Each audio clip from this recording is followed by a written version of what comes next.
पहले मैं स्टेटमेंट वाला करना है।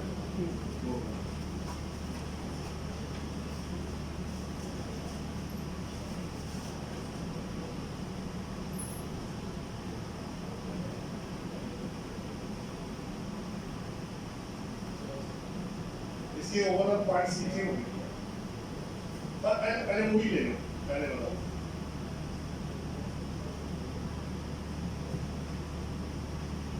हाँ थैंक यू वेरी मच।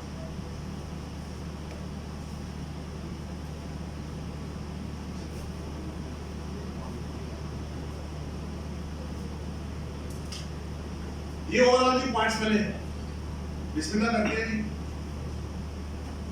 इसको स्टार्ट कर लिया।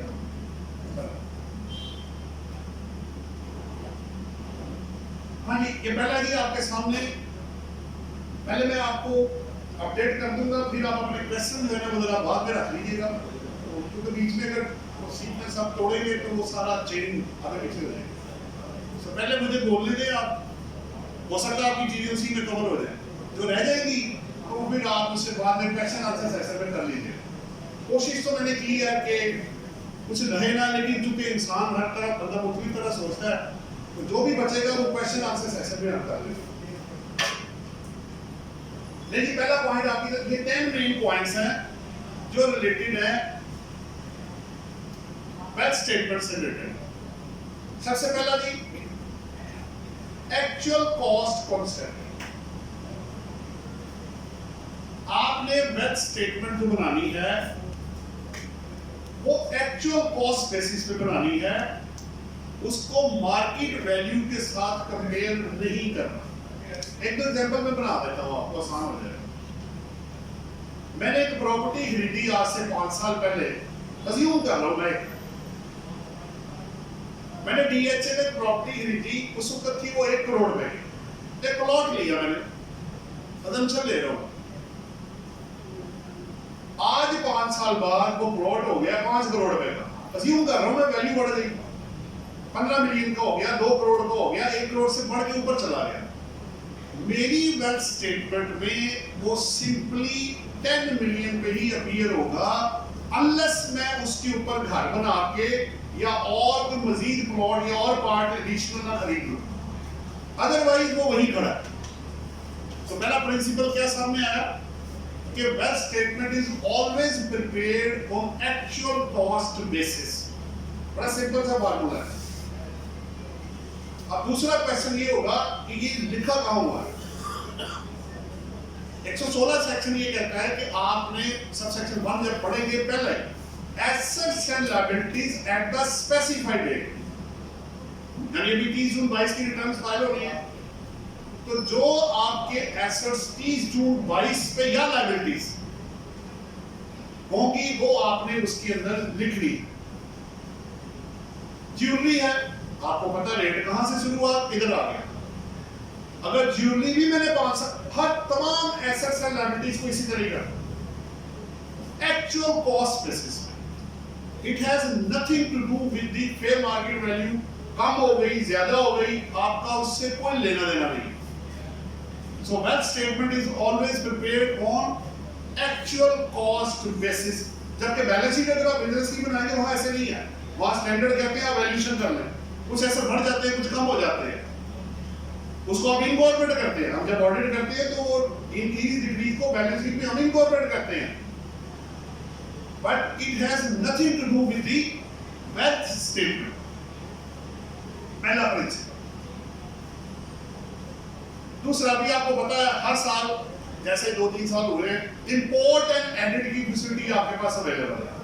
अगर आपने पीछे रिटर्न फाइल की है तो आपको बटन ऊपर नजर आएगा, राइट पे ऊपर जाके इंपोर्ट कर ले सारा डाटा, आप क्लिक करें, पिछला सारा डाटा इंपोर्ट होके आगे आ जाएगा, वो रिटर्न का होगा स्टेटमेंट को। अब बाकी जिसको आपने चेंज करना है उसको एडिट करें और चेंज करें, क्योंकि अमूमन इसमें एडवांटेज मिलता है वेल्थ स्टेटमेंट के अंदर।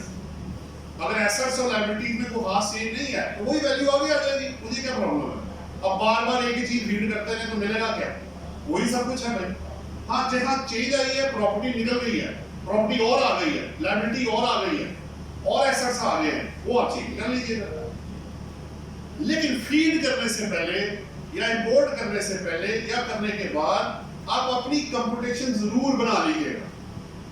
Prepare your own computation, income tax की कंप्यूटेशन और वेल्थ स्टेटमेंट और रिकंसिलिएशन खुद बनाया करें, ताकि जब आप फीड करें तो आप वो आपका काम चेक कर रहा हो और आप उसका चेक कर रहे हैं, आपको पता लग जाएगा।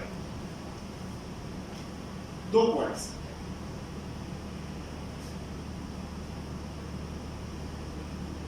जबकि पहले ऐसे नहीं था। अगर आप आज से 5 साल पीछे चले जाएं तो डाटा आप इंपोर्ट नहीं कर सकते, वो था ही नहीं। ये सजेशंस दी बास की तरफ से और इदारों ने भी दी होंगी, जानी बात है, लेकिन ये फैसिलिटी डालते हैं क्योंकि मशीन एक बेनिफिट प्रोवाइड करती है। देखिए कहाँ फैक्स का दौर था, वो जी टूलर खत्म हो गया, पेपर खत्म हो गया, अब आप इधर पिक्चर उतारते हैं, व्हाट्सएप हो गया, चलो भाई फारा। अभी आप घर भी नहीं पहुंचे, दफ्तर भी नहीं पहुंचे, आपने नेट चलाया, तस्वीर उतारी है नोटिस की, ले दी, आपका नोटिस आ गया, व्हाट्सएप कर ले उसको, बुलाइए। तो टाइम सेविंग डिवाइस है। और क्या होगा, तो इंपोर्ट होगा तो बेनिफिट पर्पस के लिए इंपोर्ट का बेनिफिट दिया गया। और ये ऐसे नहीं है, ये with the passage of time जैसे जैसे इंप्रूवमेंट आती जाती है, उसको सजेशन जाती है, उसको बेहतर करते जा रहे हैं। पहले फाइलें ढूंढनी पड़ती थी, अब ऑनलाइन इधर ही वो एमटीएन डालते हैं, आपका सीएनएसी डाल के या रजिस्ट्रेशन नंबर डालते हैं, सारा प्रोफाइल बाहर आ जाता है। भाई आपने ये किया हुआ, ये नहीं किया हुआ, अब इसको पूरा करो। Third, double entry concept. ये ओवरऑल पॉइंट्स अभी मैं डिस्कस कर रहा हूं, किससे रिलेटेड, वेल्थ स्टेटमेंट से रिलेटेड।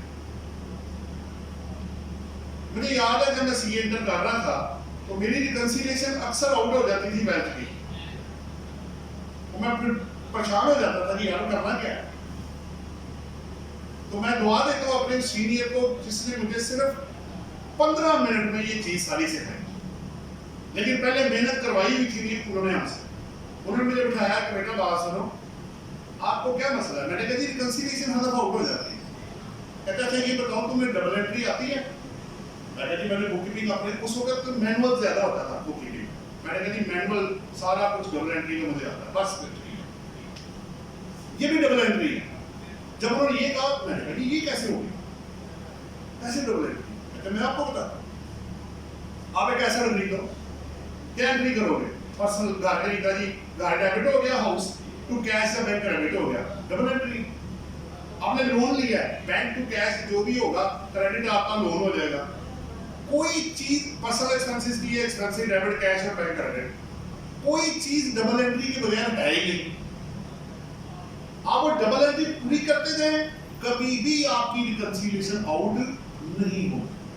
अब लोग अक्सर क्या करते हैं कि वो क्या करते हैं कि वो एंड का सारी चीजें डाल के एंड का फर्क कैश एंड बैंक बैलेंस में डाल देते हैं, जो ठीक नहीं है। आपने तमाम ट्रांजैक्शन को अकाउंट फॉर करना है, क्योंकि इसको करने के लिए बड़ा टाइम चाहिए भाई। पहले पूरी बैंक एंट्रीज की डेबिट और क्रेडिट साइड आपने कवर करनी है, जितने भी बैंक्स हैं, उसके अलावा कैश की ट्रांजैक्शंस को कवर करना है। बड़ा लंबी एक्सरसाइज है ये। उन पंजाबी जिसे कहते हैं टोटल टैली ते कम जैली, टोटली पूरा करना भाई, उसकी पहले पार्ट्स को पूरा टैली करो, तब आप जवाब दे पाएंगे। क्योंकि फर्ज करें मैं एक 10 लाख की एंट्री स्किप कर गया, क्रेडिट एंट्री मैंने स्किप कर दी, 122 का नोटिस आया, उन्होंने कहा जनाब मुझे ये बताएं 10 लाख कहां से आया, मेरे पास जवाब ही नहीं, क्योंकि मैंने कवर ही नहीं किया। 111 में डीम्ड इनकम बना के आपको टैक्स लगा देंगे। सो डबल एंट्री आपने पूरी करनी है, once it will be there once for all है। सो डबल एंट्री पूरी करें, उसको देखें। अभी मैंने एक एग्जांपल भी आपको दिखाऊंगा, उसमें ओपनिंग रख के आगे एडजस्टमेंट करके डबल एंट्री पूरी मैं आपको दिखाऊंगा। एक तो होगी ना जुबानी बात, मैं कहा आप मैंने ये लेना कि जुबानी का गोली लेके निकल जाते हैं, कराते कुछ भी नहीं है। तो आपके लिए प्रैक्टिकल एग्जांपल मैं लेकर आया हूं, ताकि आपको डबल एंट्री उसके अंदर पूरी नजर आए कि ये कैसे उसके अंदर जा रहा है। ठीक है, वो मैं आपको बाद में मेरे साथ करेंगे। 4, तमाम पर्सनल एसेट्स और तमाम लायबिलिटीज को डोमेस्टिक या फॉरेन उसको रिकंसाइल करना। पहले क्या था, 2021 में क्या था, 22 में क्या है, तो फर्क आपको नजर आना शुरू हो जाएगा। जिसमें चेंज आएगी आपको पता होगा, नहीं चेंज आएगी तो आप उसको एज इट इज ले सकते हैं। मसला मेरा लोन बदला ही नहीं, उधर ही नोट स्टैंड कर रही है, मेरे एसेट्स नहीं बदले, मेरा घर नहीं बदला, मेरी गाड़ी नहीं बदली, मेरी ज्वेलरी नहीं बदली, लेकिन जिसमें चेंज आएगी, whenever the change will be there, आप उसको काउंट फॉर कर लें और उस चेंज की डबल एंट्री पास कर लेंगे। मसलन मैंने घर के ऊपर कंस्ट्रक्शन कर दी 1 करोड़ में, अज्यूम कर रहा, तो कंस्ट्रक्शन को डेबिट करूंगा मैं कॉस्ट को, एडिशन इन बिल्डिंग को, और क्रेडिट कर दूंगा कैश या बैंक को, जिसको भी करना। डबल एंट्री पूरी होगी जनाब। मैं कोई एसेट बेचता हूं, आप डबल एंट्री पास करें। मेरी कार की अज्यूम कर रहा हूं 20 लाख की, मैंने 25 में सेल कर दी, प्राइसिंग बढ़ गई, मुझे अच्छा प्रॉफिट मिला, मैंने बेच दिया, तो कैश या बैंक डेबिट होगा, गाड़ी क्रेडिट होगी, और डिफरेंस जो गेन होगा वो क्रेडिट हो जाएगा 5 लाख रुपए से। अगर 20 लाख की गाड़ी थी, 25 ऊपर आया, माइनस करे, और डिफरेंस आप अपना gain on disposal of motor vehicle, personal motor vehicle, तो बिजनेस वाला बिजनेस में जाता है, वो बैलेंस शीट में आपको फर्दर करेंगे आप। Wealth statement is a list of personal assets and personal liabilities. Personal assets. तो जो balance sheet is a list of business assets and business liabilities. आपकी बैलेंस शीट में एसेट कौन से स्टेट हो रहे होते हैं? जो बिजनेस के हैं, receivable, stock, fix asset, advances, deposits, cash and bank balance, stock and trade, सारे बिजनेस के हैं। तो वेल्थ में क्या आ रहा होता है? आपका घर, आपकी जाती गाड़ी, credit card, debit card, agriculture land, commercial land, residential, investment, shares, जो जो आ सकता है अंदर, वो इसके अंदर। ये दोनों अलग अलग है।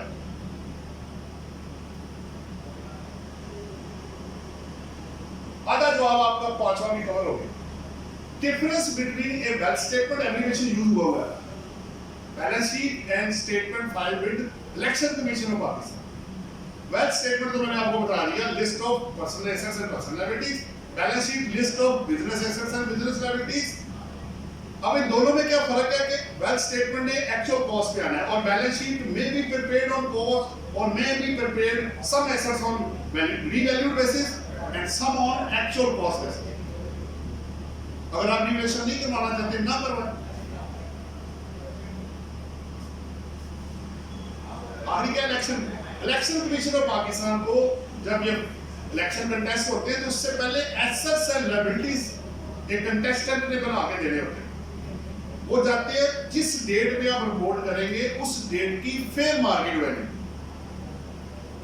यानी अगर मैंने एक एसेट लिया था 1 करोड़ रुपए का, आज 5 करोड़ रुपए का है, तो उसके अंदर जो मेरा एसेट, वही जो मैंने वेल्थ में 1 करोड़ रुपए शो किया है, वो 5 करोड़ में आ रहा होगा।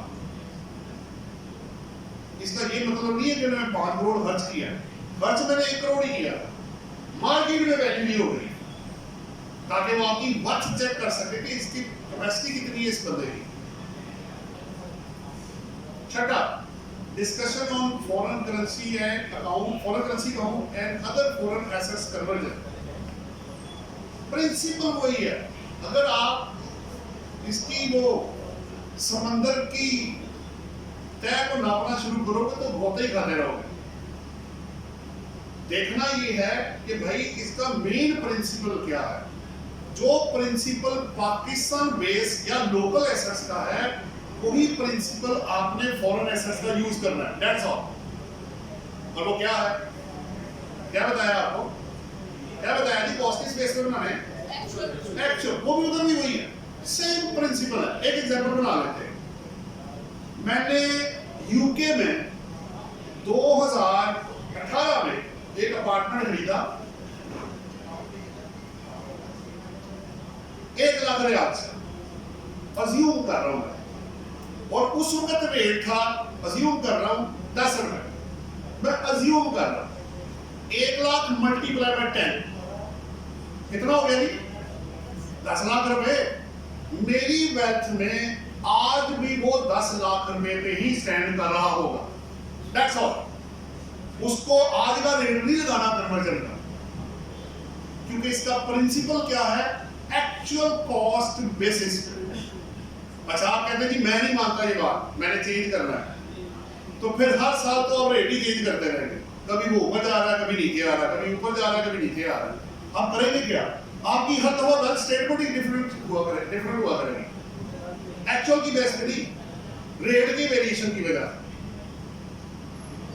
सो जो प्रिंसिपल पाकिस्तान बेस्ड एसेट्स हैं वही आपके फॉरेन एसेट्स बेस पे यूज करना है। डॉलर थे मेरे पास, बैंक अकाउंट में मेरा पड़ा हुआ था 10,000 यूएस डॉलर, अज्यूम कर रहा हूं मैं 10,000 यूएस डॉलर, रेट था 200 रुपए जब मैंने लिया था और रिपोर्ट कर दिया। आज रेट 230 240 पे पहुंच गया, मेरा उसके साथ कोई लेना देना नहीं है, मैंने उसको एक्चुअल कॉस्ट पे ही रिपोर्ट करना है। हाँ, अगर आपने मजीद और डॉलर खरीदे हैं या उसमें से निकाल लिए हैं फिर सिचुएशन डिफरेंट होगी।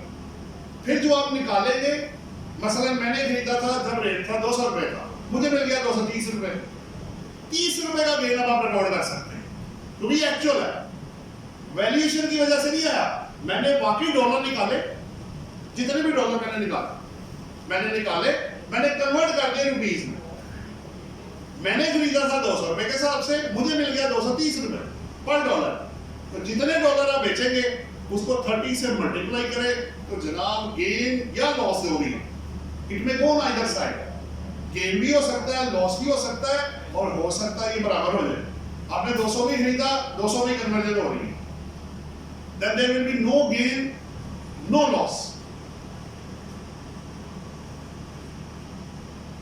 7 कैश एंड बैंक बैलेंस। मेरे ख्याल लाइट आ गई है, अब 3 हो गई।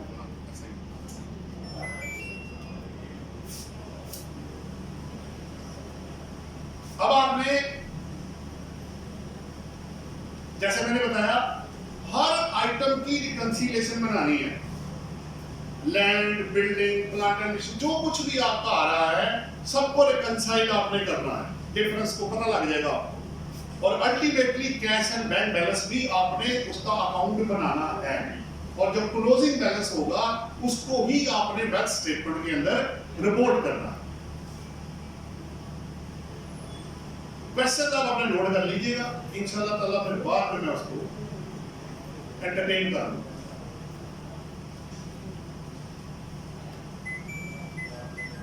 अगर आपने कैपिटल रिपोर्ट करना है तो जो कैपिटल बैलेंस शीट के अंदर, अब आप अगर आप बिजनेस कर रहे हैं, देखें सिंपल सी बात है, कैपिटल हमेशा वही आता है जहां पे बिजनेस होता है, चाहे वो पर्सनल बिजनेस कर रहे हैं आप, एओबी के साथ मिलकर कर रहे हैं, या कंपनी के अंदर आपकी इन्वेस्टमेंट है।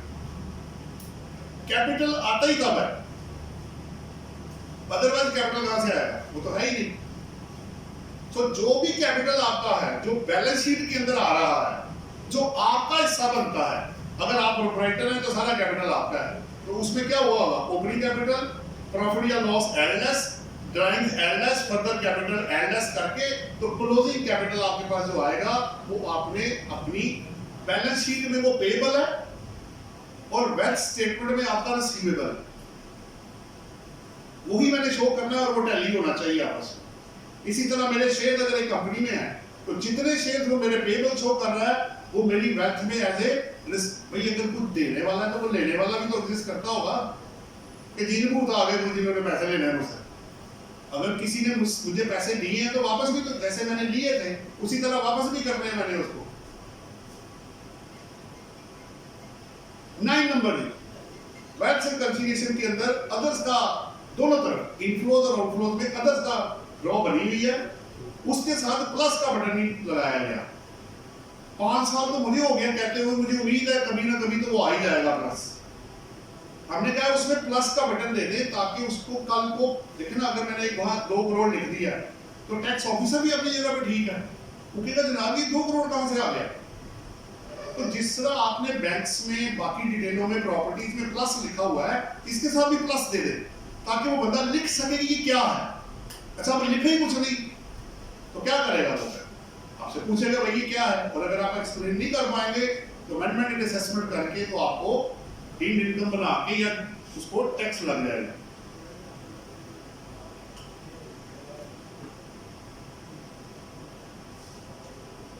क्योंकि देखिए टेक्निकली स्पीकिंग हर चीज को कवर किया भी नहीं जा सकता। जैसे आप खुद देखें, दो एग्जांपल मैं आपको दे देता हूं। आपके हेड ऑफ इनकम 5 है इनकम के, income from salary, income from property, business income, capital gain and income from other sources. जो पहले 4 हेड ऑफ इनकम में नहीं आएगा वो ऑटोमेटिक 5वें में चला जाएगा। और अगर मैं कहूं कि नहीं जी मुझे ईच एंड एवरी आप रॉ बताएं जहां पे ये कवर्ड हो सके, तो वो तो पॉसिबल ही नहीं है।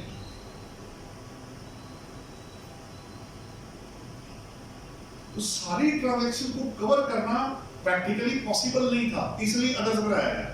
सैलरी के अंदर भी जब आप पढ़ेंगे तो सैलरी ये कहता है कि ये परक्विजिट्स हैं जो आपको दिए जाएंगे, इसके अलावा अगर आपको कुछ मिला तो वो भी ऑटोमेटिक इसके अंदर आ जाएगा। लिमिटेशन हर तरफ है। एक हद तक इंसान आगे जा सकता है, उसके बाद वो रुक जाता है कि भाई आगे तो बस इससे आगे मेरी बात है भाई, इससे आगे नहीं मैं जा सकता।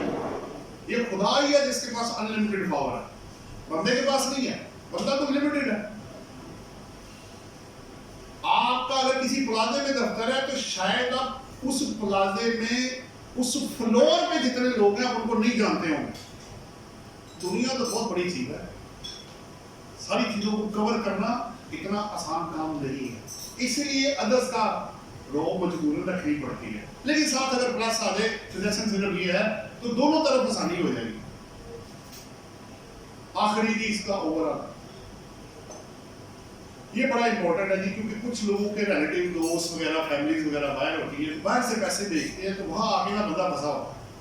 कुछ रेगुलर बेच रहे होते हैं, कुछ इरेगुलर बेच रहे होते हैं, और कुछ एक्चुअली फॉरेन एमिटेंस को 2 हिस्सों में डिवाइड कर ले, आपको बड़ी आसानी हो जाएगी।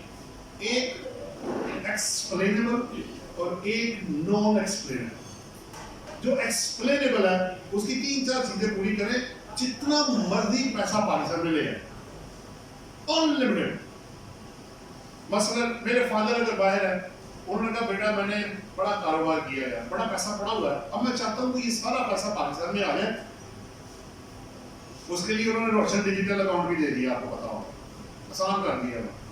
कुछ इंसेंटिव भी है उसके अंदर। अगर आपके एक मैं एग्जांपल दूंगा, बाकी आप उसको कवर कर लीजिएगा। मैंने कहा जनाब मुझे चाहिए 5,000 मिलियन रुपीस। मगर ठीक है जी मिल जाएगा, है मेरे पास, ड्यूली डिक्लेयर्ड है। वो पैसा मुझे पाकिस्तान में भेजेंगे, प्रोवाइडेड नंबर 1 वो वहां हो, उधर हो, वही मुझे पैसा भेजे। दूसरी कंडीशन, और बैंकिंग कोशिश करें, अदरवाइज दूसरे सोर्सेज भी आ गए, लेकिन बैंकिंग चैनल के थ्रू पैसा ज्यादा बेहतर है। अभी तो मनीग्राम और दूसरे एमडीओज और दूसरे वेस्टर्न यूनियन सबको उन्होंने चैनलाइज कर दिया कि आप मंगवा सकते हैं, लेकिन बेहतर ये है बैंकिंग चैनल के थ्रू है। प्लस वो पैसा उन्होंने वहां कमाया, ये बड़ा जरूरी है, जो अक्सर लोग भूल जाते हैं। अगर उसने वहां कमाई $1 लाख है तो आपको $5 लाख कहां से आ रहा है? एक्सप्लेनेशन कॉल हो जाएगी, उसकी इन्वेस्टिगेशन शुरू हो जाएगी उस बंदे की, भाई तुम्हारे पास से पैसा कहां से? सो उधर उन्होंने कवर्ड किया। बल्कि एक केस हुआ भी था, एक बंदे ने 5 करोड़ मंगाया, उसको 7 करोड़ आया, तो जो डिफरेंस 2 करोड़ का था ना, ऑस्ट्रेलियन एम्बेसी ने उस बंदे की क्वेरी मार कर दी कि भाई तुम्हारे पास तो 5 करोड़ थे, तुमने 7 करोड़ किधर से भेजा? वो बाकी के 2 करोड़ का जवाब, ये ऑस्ट्रेलियन उधर इन्वोक हो गया। तो वो पैसा वहां कमाया होना भी जरूरी है, जितना मर्जी, कोई मसला नहीं। फिर हम मंगवा के पाकिस्तान में भाई पैसा आ रहा है, इन्वेस्टमेंट करने, क्या करना है? कारोबार करना है, प्रॉपर्टी खरीदनी, गाड़ी खरीदनी, क्या करना है आप करें आप। दूसरा केस है कि जहां आपके पास जवाब नहीं है, इन अदर वर्ड्स कि अगर ब्लैक मनी को वाइट करना है तो उसका लीगल तरीका लॉ ने आपको 111(4) में खुद बताया हुआ, जो पहले अनलिमिटेड था, फिर 19 या 20 में वो 1 करोड़ हुआ, उसके बाद अब ये 50 लाख है। एक बंदा 1 साल में 50 लाख रुपए वाइट कर सकता है, लेकिन कोशिश करें बैंकिंग चैनल के थ्रू पैसा आए और उसकी इनकैशमेंट रुपीस में आपने बैंक या जो भी डाला है अंदर से ही आपने करवा लिया। शेड्यूल बैंक वर्ड वहां यूज होता है। तो क्या होगा? प्रिंसिपली हम इस 50 लाख के लिए खिलाफ है, पूछे क्यों? बताता हूँ मैं आपको। अगर एक बंदे का 50 लाख रुपए 10% देके वाइट हो जाता है, एक मैं अजम्पशन दे रहा, तो मैं आपको 25% टैक्स भी दूं, ऑडिट भी कराऊं, सेल टैक्स की रिटर्न फाइल करूं, धक्के भी खाऊं, टैक्स भी लगवाऊं, अपीलें भी करूं, वकील को फीस भी दूं, तो क्या मेरा दिमाग खराब है या पागल हूं मैं? ये फैसिलिटी अब इसलिए हम ये कहते हैं कि इसकी अमाउंट अनलिमिटेड करते हैं, बट पर्पस स्पेसिफिक करते हैं, ओपन ना करें इसका पर्पस। जैसे 6 यूनिट और अदरवाइज लोगों के लिए आया था कि आप अमाउंट मंगवाएं, स्पेसिफिक पर्पस के लिए एमनेस्टी थी, इन्वेस्टमेंट करेंगे आप पाकिस्तान में, तब आप पैसा मंगवा सकते हैं। ये पैसा तो कहीं भी इस्तेमाल हो जाता है, क्यों भाई? ये आजादी क्यों दी जा रही है?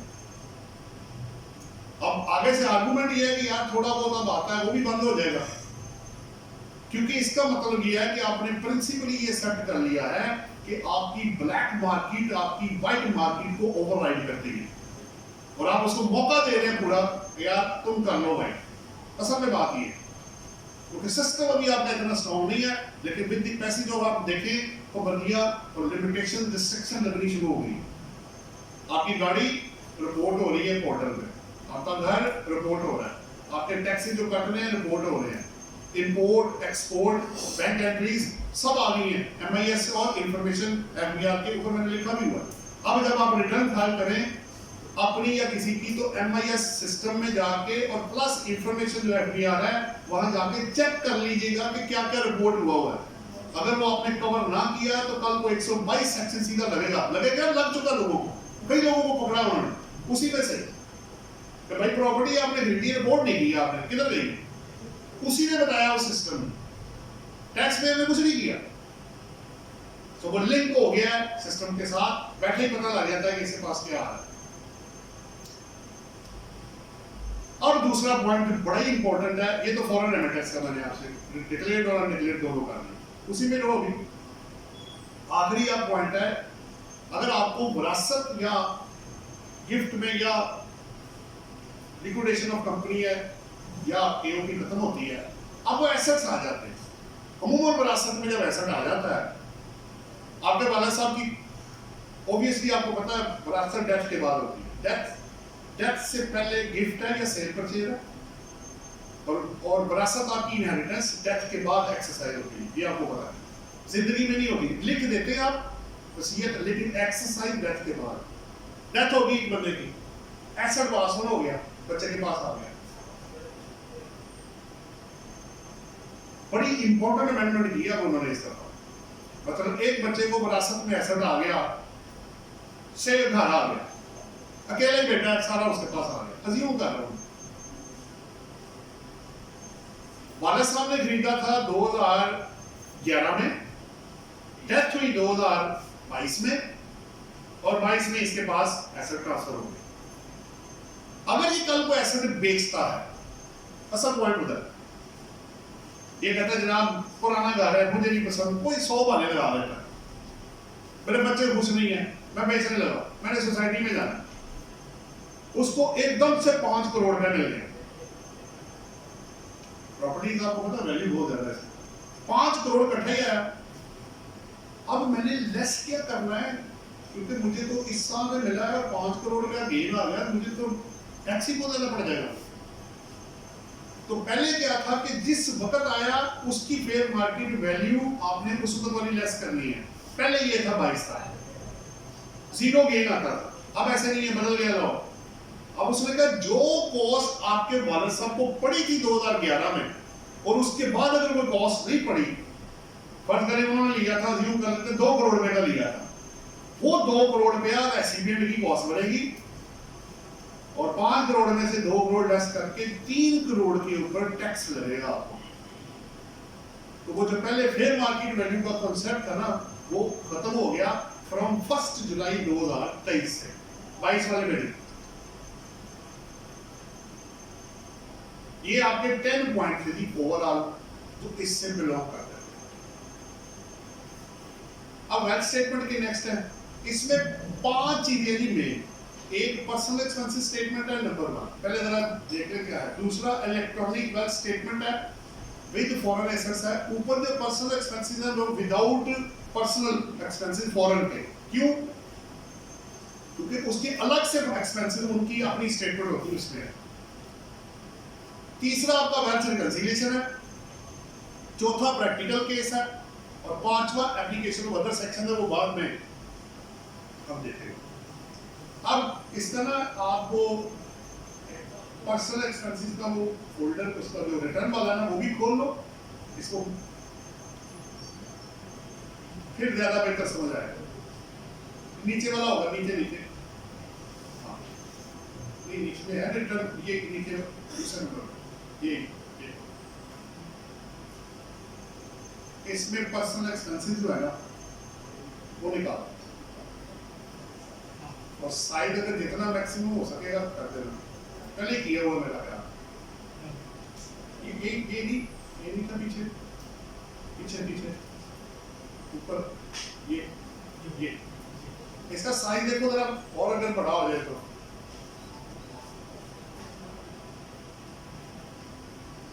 और थोड़ा सा और बस ठीक, बेहतरीन। ये जी आपकी पर्सनल एक्सपेंसेस की लिस्ट है। अगर आपको नजर आ रही है तो इसमें जितने भी आपके उसमें रेंट है, ट्रैवलिंग है, यूटिलिटीज है, एसेट की इंश्योरेंस है, सिक्योरिटी है, मेडिकल है, एजुकेशनल है, क्लब की मेंबरशिप है, फंक्शन है, गैदरिंग है, डोनेशन है, ये सारा कुछ आपके पर्सनल एक्सपेंस। और इसके अलावा जितने हैं उसी तरह का प्रिंसिपल है other house hold expense, ultimately उसमें ले जाए। अब अगर मैं कहूं कि हर एक एक्सपेंस लिखे आप मेरे जनाब क्या करने पाते हैं, मार कहां से लिखूंगा, पागल थोड़ी है। और कितना अचार खाया, कितने चावल खाए, कितना आटा खाया, कितनी मिर्चें लगी, कितना नमक लगा, वो भाई वो पॉसिबल नहीं है। आप ओवरऑल की बात करें, एक इंसान जो है keeping in view the average cost of living, वो कितना खा सकता है? सस्ते से सस्ता भी हो सकता है, महंगे से महंगा भी हो सकता है, इट डिपेंड्स। अब प्रिंसिपल क्या है, इसको दिखाने का पर्पस क्या है? ये आपने फिगर फीड करनी है इसके अंदर। वो जो फनकारी लोग दिखाते थे ना, टोटल डाला और फारग हो गए, वो नहीं चलेगा, वो चलना नहीं है। आपने इकट्ठा लिखा 4 लाख, बची 4 लाख डाल दे, 5 लाख 5 लाख डाल दे, वो 2 लाख 2 लाख डाल दे, 50,000 डाल दे जी, वो नहीं होना। और अगर ऐसे किया तो इसको तो 122 से लगना ही लग रहा है कि भाई आप अपने एक्सपेंसेस का ब्रेकअप लेकर आओ और विद सपोर्टिंग डॉक्यूमेंट आना मेरे पास, उसके बगैर मत आना। बिजली है तो बिजली का बिल लेकर आओ, बच्चे पढ़ते हैं तो बच्चों की फीसें लेकर आओ। उन्होंने क्यों किया? अगर बंदा इनकम में झूठ बोल रहा है तो एक्सपेंसेस में पकड़ा जाएगा। अगर आपके एक्सपेंसेस 10 लाख के हैं, आप कहते हैं इनकम 1 लाख है, तो बाकी 9 लाख कहां से आएगा? कहानियां तो नहीं मैं शुरुआत से एज ए टैक्सेशन ऑफिसर से कह रहा भाई ये क्या कर रहे हैं आप, अब चीजें पूरी लेकर, वरना डिफरेंशियल तो मैंने आपकी इनकम बना के ये भी बता दूं। अब ये नहीं कि आपने कहा अच्छा जी छोड़ दे तो मैं बड़ी जुमा हो गया, उसने उसको एक्सपेंडिचर को इनकम बना के 111 सेक्शन में आपको टैक्स लगा देना। आप हैरान होंगे जी एक्सपेंडिचर इनकम बन गया। जिस चीज को आप एक्सप्लेन नहीं करेंगे, credit entry, debit entry, expenditure overstate करेंगे, ओवरस्टेट तो नहीं खैर करते, अंडरस्टेट लोग करते हैं।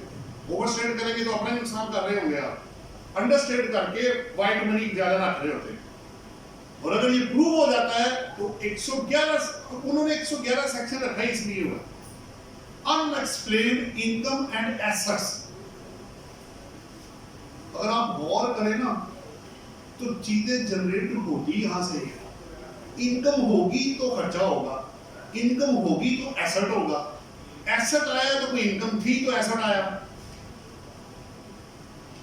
उसने दुखती रंग पे पांव रखा हुआ है, पकड़ा सही जगह से कि भाई ये बताओ कैसे आया तुम्हारे पास, सोर्स एक्सप्लेन करो। खैर एक्चुअल अब आपने एस्टिमेशन नहीं करनी, मैं फिर कह रहा हूं इसको फीड, इसको करने के लिए हमें कभी कभी 2-2, 3-3 घंटे लग जाते एक बंदे का ये फीड करने के लिए कि पहले मंगवाओ यार इसे चीजें, पहले तो आपको चीजें मिलेगी नहीं, आपको लेनी पड़ेगी, उसको आदत डालनी पड़ेगी कि भाई बिल के बगैर मत आना, जबानी नहीं मैं सुनूंगा कुछ भी, पेपर वर्क पूरा लेकर आना, तभी आपकी जान बच सकती है, वरना आगे केस खराब होगा, क्लाइंट भी जाएगा और इज्जत भी साथ जाएगी, पैसा शायद आपके पास रह जाएगा, वो ले लिया होगा। तो बात ये है कि एक्चुअल एक्सपेंडिचर, अब दिखाओ जी मेरा वो जो मैंने बनाया, ये सारी कहानी सुनाने का पर्पस क्या था? सबसे पहले आपने अजम्पशन बेसिस पे इसको नहीं बनाना, आपने एक्चुअल बेसिस पे बनाना है with duly verifiable supporting documents. यह बड़ा मेहनत तलब काम है, एक केस करेंगे ना तो आपको लग बना जाएगा कैसे वीडियो करते हैं, कैसे बनाते हैं। तो सस्ता, एक अच्छी खबर भी है आपके लिए, अपनी फीस मुनासिब ले लीजिएगा उससे, क्योंकि मेहनत तलब काम है, ये बराबरी और 2 नंबर काम नहीं हो रहा भैया। आपका डाटा मैं फीड कर रहा हूं और रियल बेसिस पे कर रहा हूं, और मुझे लेके उसकी डिटेल बनानी है, इनकम टैक्स को अलग रखना है, फिर जुलाई टू जून मुझे चाहिए, और सारा चाहिए। ये देखने में बिल्कुल ठीक है, मुश्किल है, टाइम कंज्यूमिंग है, लेकिन आपको इतनी आसानी बाद में पैदा होगी कि आप सोच नहीं सकते। हमारी सारी मेहनत उसको बनाने के ऊपर होती है। अगर मुझे पूरे साल में 122 के 30 नोटिस इशू हुए हैं ना, तो 25 तो रियल डाटा की बेस पे प्रोसीडिंग ड्रॉप हो जाती है, जनाब चीजें पूरी अब चेक कर। 5 में 19 की ऊपर नीचे हुआ है, वो हम या तो जमा करा लेते हैं या अपील में जाकर उसको ले लेते हैं। सारी मेहनत आपने बनाने के ऊपर करनी है, अगर आप वो सही करेंगे आपको बहुत ज्यादा रिलीफ आगे मिलेगा। मैं ले चुका हूं नंबर ऑफ ईयर्स से,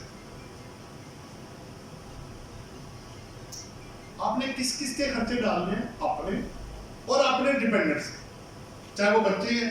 डिपेंडेंट जरूरी नहीं है कि सिर्फ बीवी बच्चे ही होते हैं, माँ बाप भी हो सकते हैं, बहन भाई भी हो सकते हैं, थर्ड पर्सन भी हो सकता है, आपका दोस्त भी हो सकता है। वो कहता भाई गरीब आदमी हूं मैं, नहीं है मेरे पास पैसा, तुम मेरे खर्चे बियर करो। ठीक है यार, तुम बुरे वक्त में मेरे काम आए हो, मैं बियर कर लेता हूं, लाओ इधर। वो भी आपके पास आ रहे हैं। डिपेंडेंट में ये नहीं लिखा हुआ कि वो रिश्तेदार ही होगा तो डिपेंडेंट है, ये नहीं लिखा हुआ। डिपेंडेंट है, वो आप पे डिपेंड कर रहा है। बाकी अगर फैमिली है, आप 2 भाई 3 भाई 4 भाई बहनें जो भी मिलके रह रहे हैं, तो आप अपनी अपनी शेयरिंग, मसलन पूरे घर का खर्चा 20 लाख है, 3 भाई इकट्ठे रहते हैं, अगर जिसमें जिसका जो खर्चा है, एक ही तीनों की रिटर्न के अंदर टोटल पूरा आएगा। अगर 20 लाख है, 20 लाख आएगा। ए का कितना जी? 5 लाख। बी का कितना जी? 10 लाख। सी का कितना जी? उसका भी 5 लाख। जिसका जितना होगा वो उतना ही अपना शेयर उसके अंदर डाल देगा, और साथ एंटी दूसरे का लिख देगा कि बाकी दूसरे ने बीएपी है। आपका 20 लाख पूरा हो। ये कुछ की पॉइंट थे related to personal expenditure. Next आओ पीछे। वेल्थ स्टेटमेंट से मैं अब काफी दफा करा चुका हूं, वैसे ओवरऑल मैं आपको बता देता हूं। क्लिक करो। एक्चुअली ये मैंने लिस्ट बनाई है 10 पॉइंट्स की कि who should file wealth statement and requirement to file. जिसने रिटर्न फाइल करनी है, रेजिडेंट इंडिविजुअल ने, चाहे वो मेंबर ऑफ एओपी है, नहीं है, एफटीआर की इनकम है, एनटीआर की इनकम है, नील इनकम है, आपको वेल्थ स्टेटमेंट फाइल करना रेजिडेंट इंडिविजुअल को लाजमी है, मस्ट है।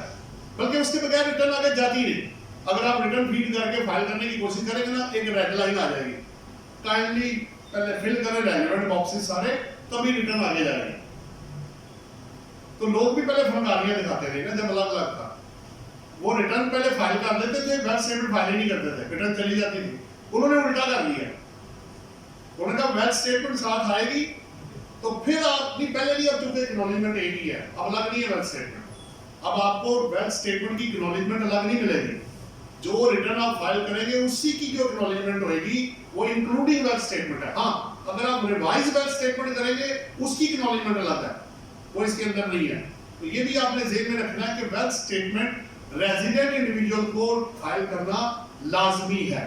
नॉन रेजिडेंट, जब आप एट्रीब्यूट में जाके क्लिक करेंगे नॉन रेजिडेंट, तो आपको ऑप्शन दे देगा कि आप विदाउट वेल्थ स्टेटमेंट के अपनी रिटर्न फाइल कर सकते हैं। लेकिन फिर एक और पॉइंट, हमारे पास जितने भी नॉन रेजिडेंट क्लाइंट्स हैं, हम सब की वेल्थ स्टेटमेंट रेगुलर बेसिस पे बनाते हैं और अपने पास रख लेते हैं। क्यों? क्योंकि 116 सेक्शन में और 116 ए में भी फॉरेन एसेट्स वाला भी आएगा। Commissioner inland revenue is empowered कि वो आपसे वो बैंक स्टेटमेंट जो कि आपने फाइल नहीं की थी विद रिटर्न वो आपसे मांग सकते हैं। फिर आप ये नहीं कहेंगे जनाब चूंकि आपने कहा था ना करो तो मैंने बनाई नहीं, फिर आपको बना के देनी पड़ेगी। फिर अगर मैं ना करता हूँ फिर 111 सेक्शन का आएगा, फिर मुझे टैक्स लगने का खतरा, फिर पेनल्टी और डिफॉल्ट सरचार्ज बड़ा कुछ होगा। तो इसलिए साथ के साथ ही आप अपने जितने भी नॉन रेजिडेंट्स हैं उनकी बैंक स्टेटमेंट साथ के साथ बना के रख लें और अपनी फीस भी चार्ज कर लीजिएगा, क्योंकि मेहनत की है आप नहीं करेंगे। बाहर वाले को 5 साल बाद कहेंगे बताओ कितना भेजा क्या किया, वो कहेगा जी ये आप क्या कर रहे हैं मेरे साथ, आपको नहीं पता मैं बाहर बैठा हूँ, आपको चाहिए तो मुझे साथ के साथ मुकम्मल कर लेते। तो बना के साथ के हम तो यही प्रैक्टिस यूज कर रहे हैं, चाहे वो नॉन रेजिडेंट है या नहीं। रेजिडेंट की तो वैसे ही जानी है, वो तो ऑप्शन ही नहीं है, नॉन रेजिडेंट भी हम बना लेते हैं। कंटेंट्स ऑफ जो बैंक स्टेटमेंट है ये दिखाओ, एक नजर अच्छा पॉइंट है। ये 5 चीजें आपकी कंटेंट्स है bank statement. Personal expenses, assets और लायबिलिटीज आपकी और डिपेंडेंट्स और including spouse and minor children. अगर आपने जो एसेट ट्रांसफर किए वो, टोटल एक्सपेंडिचर जो आपके स्पाउस और डिपेंडेंट्स के वो, और आखिरी है वेल्थ रिकंसिलिएशन। ये पांचों किसका पार्ट है? वेल्थ स्टेटमेंट का पार्ट है। वापस आ जाओ, बाकी प्रोसीजर आपने पोर्टल पे जाना है। अच्छा, अभी भी कुछ लोग, चंद लोग ऐसे बच गए हैं कि वो मैनुअल रिटर्न फाइल कर सकते हैं, लेकिन एक्टिव टैक्स पेयर की लिस्ट में आने के लिए जब तक पोर्टल के अंदर रिटर्न नहीं जाएगी आपको एक्टिव टैक्स पेयर का स्टेटस नहीं मिलेगा। और अभी जो स्टेटस अपडेट हो रहा है वो 2022 की 2021 की रिटर्न की बेस पे हो रहा है। इसकी जो 22 की रिटर्न की बेस पे एटीएल अपडेट होनी है वो आपकी 1 मार्च 2023 को होगा। अभी 21 की बेस पे अपडेट होगा नंबर 1। बाकी प्रोसीजर आ गया। ड्यू डेट जो इनकम टैक्स रिटर्न की डेट है वही होगी, इसकी बैंक स्टेटमेंट की डेट है। Person not required to furnish return of income. कुछ लोग ऐसे हैं जिनकी ये उनको छूट वो दे देते हैं, अगर किसी को इनकम नहीं है तो फिर उसको अगर उसने एटीएल की लिस्ट में नहीं आना तो बेशक ना फाइल करे, लेकिन उसको 114 सेक्शन में से बाहर आना पड़ेगा। आप ये प्रूव करेंगे कि मेरे टैक्स पेयर को या क्लाइंट को या आपको 114 सेक्शन हिट नहीं होता। अगर कोई भी चीज आपको नहीं लगती, मसलन ना प्रॉपर्टी है, ना टैक्सेबल इनकम है, ना पीछे टैक्स चार्ज हुआ है, ना रिफंड है, उसमें दी हुई ये चीजें सारी, तो तब आप रिटर्न फाइल ना भी करें तो आप उसमें सेफ्टी ले सकते हैं। लेकिन मेरे पास और लोग ऐसे ऐसे आ रहे हैं जिनकी पेंशन आ रही है, वो कहते हैं जी मुझे कराएगी। मैं कहा आपको जरूरत नहीं है भाई, वो प्रॉपर्टी खरीदनी है या प्रॉपर्टी बेचनी है, वो डबल रेट चार्ज कर लेते हैं, उसका क्या करें? तो उनको मजबूरन वॉलंटियर के तौर पे क्या करना पड़ता है, एक्टिव टैक्स पेयर की लिस्ट में आना पड़ जाता है। वरना क्या होगा, लाख रुपए का टैक्स है वो 2 लाख हो जाएगा। सर 2 लाख देके भी इन्वेस्टिगेशन होनी है, पैसा कहां से आया? सारा कुछ पढ़ने के बाद ना आप एक पॉइंट पे आके रुक जाएंगे, वो पहले तय कर लेते हैं। अब जान जो छूटेगी ना, सिर्फ कंप्लायंट टैक्स पेयर की जान छूटेगी, उसके बगैर आपके पास पैसा है, सिफारिश है, बड़े ताल्लुकात हैं, अपने पास रखो। अब छूटेगा वही, आगे वही जाएगा, सही काम वही करेगा जो कंप्लायंस ऑफ लॉ करेगा। उसके अलावा आप अगर कहीं वक्ती तौर पे बच भी लेगा तो अल्टीमेटली आपने कानून के शिकंजे के अंदर आना ही आना, ये मैं आपको बता दूं। तो बेहतर यही है आप उसकी कंप्लायंस करें, लीगल अम्ब्रेला के अंडर आए, 100% प्रोटेक्शन आपको मिलेगी। और आज मैं उस स्टेटमेंट की भी डिनायल करता हूं जो लोग कहते हैं जी पैसों के बगैर काम नहीं होता। क्यों नहीं होता? आपने चीज बनाई सही, आपने फाइल की उसको, आपने रिप्रेजेंटेशन दी उसको, आपने डॉक्यूमेंट्स दिए, आपने ड्यू डेट पे जाके चीजें दी, और चले फर्ज कर ले कोई खराब हो ही जाता है, आपके पास राइट टू अपील है, आप प्रूव कर ले, कोई मसला नहीं है। तो ये जो कॉन्सेप्ट है ना जी के बगैर पैसों के काम नहीं होता, बड़े गलत इंप्रेशन है। आपने काम खराब, आपने या टैक्स पेयर ने किसी ने काम खराब किया है या उन्होंने किया, जिसने भी किया, मैं उस बहस में नहीं जा रहा। अगर आपके पास ड्यू डेट पे इंफॉर्मेशन नहीं है, डॉक्यूमेंट्स नहीं है, आप एक्सटेंशन का लेटर दे सकते हैं, लेकिन कोशिश करें। देखिए इस दफा जो रिटर्न है आपको पता ना कि 30 जून को अपलोड हो गई थी, तो टाइम अब आपको मिलता हो मुझे नजर नहीं आ रहा। कोशिश करें कि अब एक्सटेंशन वाले के चक्कर में ना ही आए तो बेहतर। ऑफिशियल पूरा 3 महीने का टाइम उन्होंने आपको दिया। 1 जुलाई 2022 से लेके 30 सितंबर तक आपको खुला टाइम दिया गया। हाँ मजबूरी है, नई इंफॉर्मेशन है, कोई क्लाइंट बहुत ही मजबूर हो गया, एक दो चले पता ले लेता है। तो अगर आप कहेंगे कि अब एफबीआर आपको दे तो क्यों दे रहे हो आपको भाई? गलती आप करें तो सजा वो भुगते हैं, वो किस लिए भाई? अब नहीं है, जब लेट होता था तो प्ली ले लेते थे, महीना देखिए 2 महीने बाद तो रिटर्न आई है, महीने बाद आई है, 1.5 महीने बाद। अब नहीं वो कंसेप्ट होगा। अब आप भी कोशिश करें कि अपने क्लाइंट को, हमसे तो यार वो टेलर ज्यादा समझदार है, वो 2 हफ्ते पहले ना कपड़े लेना बंद कर देता है। लिखा नहीं होता मैं बुकिंग क्लोज, क्योंकि उसने जो लिया पहले उसको क्लोज करना है। अब आप भी क्लाइंट की आदत चेंज करें, ठीक है पैसे लेने हैं लेकिन काम भी तो करके देना है ना। तो उनको आदत डालें कि भाई आपके पास 15 अगस्त से पहले का टाइम है, उससे पहले मेरे पास आ जाओ, उसके बाद आओगे तो डबल फीस चार्ज करूंगा मैं, क्योंकि मेरे पास टाइम नहीं है। आगे चीजें जानी है, पेनल्टी और प्रोसिक्यूशन बहुत ज्यादा बढ़ गया भाई, जिम्मेदारी बहुत बढ़ गई है, वर्किंग बहुत बढ़ गई है। अगर आपके डॉक्यूमेंट्स पूरे नहीं किए होंगे तो शॉर्ट डॉक्यूमेंट्स का नोटिस आ जाएगा। इसके बाद ऑफेंसिव। अच्छा एक बंदा कहता है अच्छा यार क्या कर लेंगे, नहीं देता भाई मैं रिटर्न नहीं फाइल करता, मैं मैथ स्टेटमेंट नहीं फाइल करता, क्या करेगा? 40,000 मिनिमम पेनल्टी है इनकम टैक्स रिटर्न की, सैलरी पर्सन को निकाल के, और 1 लाख रुपए मिनिमम पेनल्टी है वेल्थ स्टेटमेंट की, और प्लस पेनल्टी है अगर 116 ए आपको लग गया फॉरेन एसेट्स और फॉरेन इनकम का, उसकी पेनल्टी अलग है। प्लस अगर विद रिटर्न टैक्स निकला तो डिफॉल्ट सरचार्ज अलग है। तो भाई बंदा तो पढ़ने पड़ जाएगा।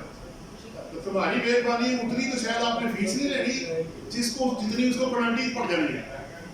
ये कंप्लायंस ऑफ लॉ मैंने आपको शुरू में ही कह दिया था, इसके बगैर अब कोई ऑप्शन नहीं है भाई।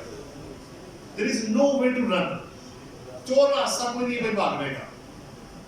और आखिरी क्या है, अगर फिर भी पेनल्टी लगने के बाद बंदा ढीठ है, वो नहीं आ रहा, प्रोसिक्यूशन भी है जनाब इसके अंदर, दिखाओ जरा एक नजर। सजाओं में लोग इंटरेस्टेड होते हैं ना, तो फाइन और imprisonment for a term not exceeding 1 year और बहुत अच्छा सजा मिलने के बाद रिटर्न खत्म नहीं हो जाएगी, वो अपनी जगह पे है। अक्सर लोग कहते हैं अगर मैं ये सजा को बदलूं तो टैक्स माफ हो जाएगा, वो तो सिर्फ उसकी सजा थी, प्रिंसिपल अमाउंट और बाकी चीजें उधर ही रहेगी। और इसके बावजूद अगर है तो 50,000 और इम्प्रिजनमेंट वो अलग अलग है ना जी। अगर आप रीजनेबल एक्सक्यूज के बगैर नोटिस की कंप्लायंस नहीं करते या ऑफेंस कंटिन्यू है, तो बाद उन्होंने अपनी साइड को प्रोटेक्ट किया हुआ है in the form of default surcharge, in the form of penalties, in the form of prosecution. और एंड पे अगर बंदा एक था ना, बंदा ऐसे ही हुआ कि कुछ नहीं, उसने कंप्लायंस कुछ सुना ही ना, वो आगे वो पीछे उन्होंने केस उठा के ना I&I इंटेलिजेंस वालों को ट्रांसफर कर दी कि भाई ये हमारे पास का काम नहीं है, इस बंदे को पकड़ो। मैं उनके पास गया, मैंने कहा जनाब आपको इंटेलिजेंस वाले बंदे ने रिटर्न फाइल नहीं की, उसको आप शोकाज दे खत्म करें बात को, आप तो बंदा ये क्या हो गया है? कहते जनाब हमें डाउट है कि बंदा स्मगलिंग करके 2 नंबर काम में इन्वॉल्व है, पैसा इलीगल इसके पास आया, इलीगल मींस से आया है, उसको आप जस्टिफाई करें, वरना बंदे को हमने उठा लेना और अंदर बंद करना हम देश। अब आप अगर देख लें पेपर देना है या बंदे को अंदर बंद कराना, अब आप बता दें करना है। हमने कहा नहीं सर आपको पेपर देंगे, आप इसको उधर से जरा नहीं, उधर से हम निकालेंगे, पहले पेपर लाए। फिर पेपर देके वहां से प्रोसीडिंग ड्रॉप हुई, फिर इधर चली और 2.5 साल तक प्रोसीडिंग चली। उन्होंने कहा नहीं करना, हमने क्लोज जल्दी इसको, 2-2.5 साल लगेगा, आराम से आइएगा। सो अगर आप कंप्लायंस करेंगे तो जनाब आसानी पैदा होती है तमाम लोगों के लिए।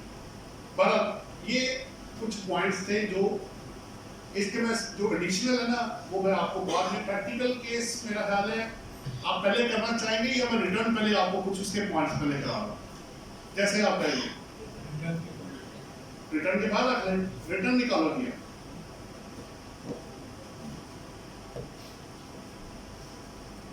इसको मिनिमाइज रहने देना, ऊपर ये, अब इसको जरा करो इसका और ट्रेड पॉइंट्स निकालो। ये हमने ना तैयार तो बहुत कुछ किया था, लेकिन अच्छा एक और काम, पिछली शीट भी दिखा दो, सबके फायदे में आ जाएंगे, पिछला इससे, और ये जी जितनी अभी भी वीडियो बना रहे हैं, जितनी वीडियोस हम जहां जहां जा रहे हैं, आज हमने ना मुल्तान टैक्स बार में ना पोस्ट बजट सेमिनार किया था, उसकी वीडियो भी अपलोड की है, ये भी इंशाल्लाह कोशिश करेंगे कि ये भी अपलोड हो जाए। हमने institute of taxation and finance का यूट्यूब पे और फेसबुक पे ग्रुप और चैनल और पेज बनाया हुआ है, उसको जाके आप क्लिक कर ले, सब्सक्राइब भी कर दे। 400 प्लस वीडियोस हम अपलोड कर चुके हैं अपने institute of taxation and finance के यूट्यूब के चैनल के ऊपर। नंबर 1 फ्री है भाई, पैसा नहीं मांग रहा है आपसे, अल्लाह सोचेगा नहीं क्या करेंगे, कुछ भी नहीं भाई, आपने जस्ट उसको देखे, जितना मैक्सिमम फायदा हो सकता है, ये नॉलेज है, आप जितना फैलाएंगे उतना बढ़ेगा, पैसे खर्च करने से कम होते हैं सिवाय अल्लाह के रास्ते में। नॉलेज आप जितना बांटेंगे वो बढ़ता ही जाएगा, लेकिन पूरा नहीं कभी होगा, पूरा नहीं होता है, बट ये आप फायदा उठा सकते हैं। बुक आपकी जी मैं अनाउंस कर रहा हूँ, पहले भी मैंने किया था, 23 अंडर प्रोसेस है, मेरे कोई रह गए हैं, कोई 8 1 7 नहीं 5 4 5 मेरे चैप्टर्स रह गए हैं, तो मुकम्मल करके इंशाअल्लाह ताला वो भी मैंने अपलोड कर दूंगा, तो वो आप 23 वाली किताब भी डाउनलोड कर लीजिएगा, तो वो भी फ्री है आप लोगों सबके लिए, आपके लिए नहीं सबके लिए वो फ्री होती है किताब। मैंने एक कमिटमेंट की हुई है कि वो सब लोगों के लिए हमने फ्री बांटनी है सब लोगों को। अच्छा जी, अब आते हैं वापस डिस्कशन में, ये 10 पॉइंट्स 10 है जी, आगे भी तो नहीं है, कहाँ तक है, बस 18 तक है, पीछे आ जाए। ये मोटे मोटे पॉइंट्स करके तो फिर मैं आपको अदर्स पे ले जाकर फिर एग्जाम्पल एंड पे उठा लूंगा, तो कोशिश कर रहा हूँ कि इसको जल्दी से ये रिटर्न दिखाऊंगी। इसमें 4 आपको पता है, इसमें एक सैलरी पर्सन की रिटर्न है, एक नॉन सैलरी पर्सन की है, एक एओपी और पीछे पीछे पीछे इसको क्लिक करना था ना, इसको बस इधर रुको। सो अच्छा, अब इसमें ना 2-3 चीजें बड़ी इंपॉर्टेंट है, एक सैलरी इंडिविजुअल हो गया, एक नॉन सैलरीड हो गया, एक एओपी और एक कंपनी, ये 4 तो रिटर्न आ गए। ऑब्वियसली जहां रेजिडेंट इंडिविजुअल है 60 स्टेटमेंट भी अंदर आएगी, और डेट मैंने आपको बता दी जब अपलोड हुई, तो आपको पूरा टाइम दिया है। सैलरी पर्सन के अंदर ना 2-3 चीजें हैं, अगर आपकी इनकम फ्रॉम सैलरी है, कैपिटल गेन और इनकम फ्रॉम अदर सोर्सेज है, और आप सैलरीड पर्सन है, तब तो आप ये रिटर्न फाइल कर सकते हैं। लेकिन अगर आप सैलरीड पर्सन है, अगर आपकी rental income, income from property या बिजनेस इनकम हुई, तो तब आप सैलरी वाली रिटर्न नहीं फाइल करेंगे, क्योंकि उसके अंदर वो रॉ ही नहीं है, आप डाल ही नहीं सकते, तो आपको ऑटोमेटिक दूसरी रिटर्न जो नॉन सैलरी वाली, इवन कि आप सैलरीड पर्सन है, आपको नॉन सैलरी वाली रिटर्न फाइल करनी पड़ जाएगी, ये भी हो सकता है। तो चेक कर लीजिएगा कि आपके क्लाइंट की बिजनेस इनकम या इनकम फ्रॉम प्रॉपर्टी हुई, तो वो नॉन सैलरी वाली रिटर्न फाइल करेगा, चाहे वो सैलरीड इंडिविजुअल हो, चाहे वो नॉन सैलरीड इंडिविजुअल। एक पॉइंट। नंबर 2, इससे पहले कि मैं वो भूल जाऊं, आपको एक बड़ा इंपॉर्टेंट पॉइंट मैंने देना है, फिर स्मॉल एंड मीडियम एंटरप्राइज, जो लास्ट ईयर बजट में भी जब सेमिनार हमने किए थे तो आपसे शेयर किया था, अगर आपका क्लाइंट मैन्युफैक्चरर है और उसकी टर्नओवर 200 मिलियन से ज्यादा नहीं है, तो 100E को रेड विद 14 शेड्यूल उसको यूज करें। मैंने 3-4 केसेस में किया, एक वो मैन्युफैक्चर, चाहे इंडिविजुअल है, कंपनी है, एओपी है, अगर वो मैन्युफैक्चरर है और उसकी turnover, annual turnover excluding sales tax, जो आप रिपोर्ट करते हैं अकाउंट्स के अंदर, जो सेल टैक्स में भी आप अगर लगा हुआ तो रिपोर्ट किया होगा आपने, अगर एनुअल टर्नओवर 200 मिलियन से ज्यादा नहीं है, 2 क्लासेस बनी है उनकी, small and medium enterprise. Small को आप अलग कर दें, मीडियम को अलग कर दें। अगर आपकी टर्नओवर 100 मिलियन के अंदर है, तो आप स्मॉल के अंदर फॉलो कर रहे हैं, अगर 100 से ज्यादा पर 200 से कम है, तो फिर आप मीडियम के अंदर चले जाएंगे। तो दोनों में फर्क क्या है? आपने अपनी टर्नओवर का स्मॉल के केस में 0.25% सिर्फ पे करना है, फर्क जितना मर्जी प्रॉफिट, अगर आप मीडियम में गए तो 0.5% आपने पे करना है और वो फाइनल। अच्छा, इसके बाद फायदे देखिए आप कितने, आप हैरान हो जाएंगे, इतने फायदे कि कोई बंदा शायद ही इसको छोड़ेगा। आपको 113 का मिनिमम टैक्स नहीं लगेगा जो 1.25% है। आपको 177 से एक्सक्लूजन है ऑडिट से, आपको 214 सी बोर्ड जो सिलेक्ट करेगा उससे छूट है। आप एक्सपोर्ट के ऊपर भी जो 1% है उस पर भी 0.5 या 0.25% दे दे तब भी आप घर जाए।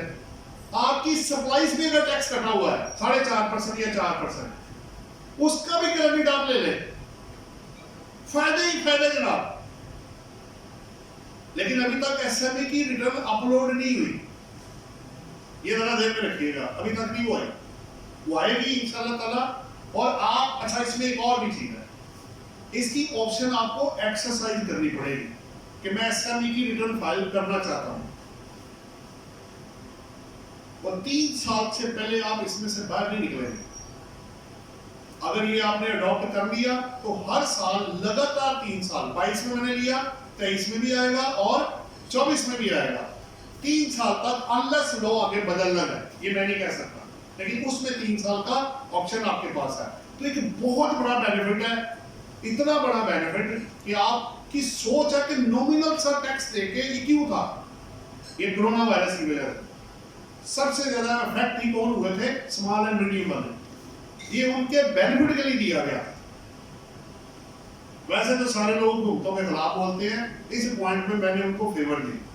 मैं इस बहस में नहीं पढ़ना चाहता, हुकूमत किसकी थी, वरना वो आपस में लड़ाई शुरू हो जाएगी, तो मैं उसमें जाना नहीं चाहता। ये जिसने भी दी, जिसने भी किया, मोटर पे बन गई ना जनाब, जिसने बनाई जैसे बनाई उस वो बाद में बन गई ना, चीज बन गई, बेनिफिट हो गया, ट्रेन चल गई, चीज चल गई, फायदा पहुंच गया, मेरा काम खत्म हो गया, ये अच्छा काम है।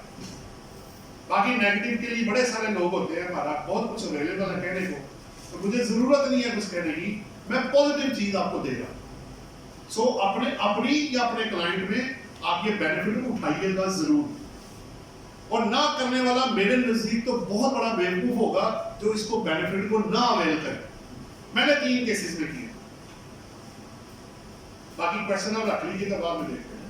नंबर 1, अब 2 चीजें और हैं जो अभी तक इससे क्योंकि रिटर्न रेगुलर है, वो तो आप कर ही रहे हैं, वो सब ठीक है। एक्सेप्शंस जो स्पेशल है उसको मैं ऊपर लेके आ रहा हूं, और ये अभी मैंने सोचा कि उसको मैं ऊपर लेकर आ रहा हूं।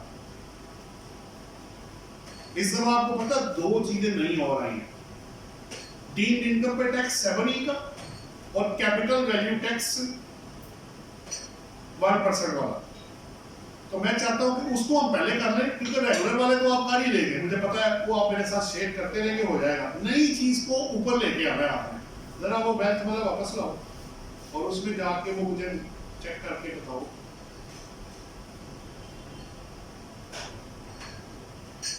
क्योंकि ये प्रैक्टिकल चीज है, ये आपको सामने आनी है आपके। ये 22 नंबर पे क्या है, 22 नंबर पे पीछे हो, नीचे ये ऊपर 22 के ऊपर लिंक लगा हुआ है उधर। ये यदि आपकी, मैंने ना एक प्रैक्टिकल एग्जांपल अपने पास से बना ली आपको समझाने के लिए, इससे पिछली शीट पे 1-2 पे और दिखाने के लिए, और बस इधर। वैसे मैंने आपके साथ जब फाइनेंस एक्ट किया था उसमें भी शेयर होता है। इस दफा होना क्या है, काम की बात, काम को मेन पॉइंट, कहानियां नहीं भाई, काम की बात, क्योंकि टाइम इतना है नहीं, हार्डवर्क हमने कर दिया है, कोशिश की है, बाकी आपके सवाल जवाब आएंगे तो नजर आ जाएगा। आप देखिए कि ये पहले ये शुरू किधर से हुआ है, ये रेजिडेंट पर्सन ने पे करना है, पहला प्रश्न, और किस पे करना है, कैपिटल एसेट्स इन पाकिस्तान। ये 2 चीजें आपने पहले पकड़नी है, और शुरू कब से करना है, टैक्स ईयर 2022 से, बजट बाद में आया है, लगा वो पिछले साल से। अच्छा, एक और चीज, इस पे आप वकील साहब जानते हैं, इस पे जो कोर्ट में आपको पता है इसके अगेंस्ट रेफरेंस जो है फाइल कर दिया उन्होंने, और 4 अगस्त की डेट आई हुई है, 4 अगस्त को डिपार्टमेंट में इसके अगेंस्ट पैरावाइज कमेंट्स देने, इसकी सस्पेंशन और इसको रोकने के लिए, ये भी मैं बताता था। लेकिन अभी चूंकि लॉ का हिस्सा है, अच्छा अब करना क्या है? एक तो ये ना कि नहीं लगा तो अच्छी बात है, ना लगे, लेकिन अगर लग गया जो कि लगाया हुआ है, जो कि उन्होंने तो लॉ पास कर दी है 7E सेक्शन के थ्रू 2022 से रेजिडेंट पर्संस को owning capital assets in Pakistan पे आपको 1% ऑफ फेयर मार्केट वैल्यू या पहले 5% लेके डीम्ड इनकम निकालें, उसका 20% ले लें। यानी फर्ज करें मेरा अगर कैपिटल, लेकिन इसमें बड़ी इंपॉर्टेंट चीज हुई है, आपने एक्सक्लूजन लाजमी देखनी है। अगले पेज पे और ये एक्सक्लूजन की लिस्ट है। अगर आपका कोई वन कैपिटल एसेट जो रेजिडेंट पर्सन के पास है वो निकल जाएगा, ये एक्सक्लूजन है सारी। अगर आपका सेल्फ ओन्ड बिजनेस प्रेमिसेस है, एक से ज्यादा भी हो गए, निकल जाएंगे। अगर आप गवर्नमेंट या federal provincial government employee x या करंट है या आर्म फोर्सेस है, उनके निकल जाएंगे। अगर आपने property acquired during the year tax year किया और 236 का टैक्स दिया है, वो भी निकल जाएगा। अगर आपने रेंट पे प्रॉपर्टी दी हुई है, वो भी निकल जाएगा। अगर आप डीएनएफई पे रजिस्टर्ड है, सेल परचेज करते हैं प्रॉपर्टी की, वो भी निकल जाएगा। और प्लस इन ऊपर वाली एक्सक्लूजन को निकाल के अगर आपकी प्रॉपर्टी या एग्री इनकम आप जनरेट करते हैं, वो भी उन्होंने बताया हुआ है उस प्रॉपर्टी से, तो वो भी निकल जाएगा। इन ऊपर वाली एक्सक्लूजन को निकाल के अगर आपके जो पास जो प्रॉपर्टी बची है उसकी वैल्यू 25 मिलियन से एक्सीड नहीं करती, तब भी ये आपको नहीं लगेगा। सो पहले लगना किसको है?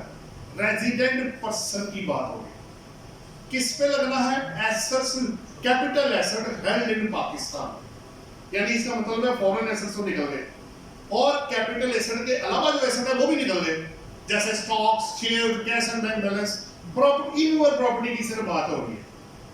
और आगे उन्होंने कैपिटल एसेट को डिफाइन भी कर दिया है। अगले पेज पे दिखाओ, और अगले पेज, ये जी कैपिटल एसेट आपके, ये एग्जैक्टली वही डेफिनेशन है जो आपकी 37 के अंदर कैपिटल एसेट की अवेलेबल है। क्या है? जो आपके स्टॉक इन ट्रेड है, कंज्यूमेबल है, डेप्रिसिएबल एसेट है, शेयर है या पर्सनल प्रॉपर्टी जो मूवेबल है, वो सब निकाल के तो बाकी बचा क्या? इमूवेबल। सो अब लगना किस वैल्यू पे है? नेक्स्ट क्वेश्चन ये होगा, और कैसे होगा? अगले एग्जांपल आप लेते हैं। ये है कि मैंने एक एग्जांपल खुद ही बनाई, 5 प्रॉपर्टीज मैंने पकड़ी, 3 पहले देखे दुबई, साउथ अफ्रीका और लंदन में प्रॉपर्टीज है। आगे कॉस्ट और फेयर मार्केट वैल्यू गिवन है। Fair market value at the date of जो लास्ट टैक्स ईयर की जो डेट होगी, जैसे 30/22 पे जो वैल्यू होगी वो वाली वैल्यू। अब अज्यूम करते हैं कि ये एक्सक्लूजन के बाद वाले एसेट्स हैं, क्योंकि अगर एक्सक्लूजन वाले फिर तो सवाल ही खत्म हो गया, फिर तो रेडी कुछ नहीं है। तो दो असम्पशंस क्या लेनी है? दूसरे जो दो एसेट्स है, एक पाकिस्तान के अंदर नॉन एग्री लैंड है और हाउस है डीएचए पाकिस्तान, उसकी आगे वैल्यूज गिवन है। अब करना क्या है? रिक्वायरमेंट ये थी, आप अज्यूम करें, मैंने नीचे येलो किया हुआ है, अगर एक बंदा नॉन रेजिडेंट इन पाकिस्तान हो तो क्या होगा, और अगर वो रेजिडेंट हो तो क्या होगा?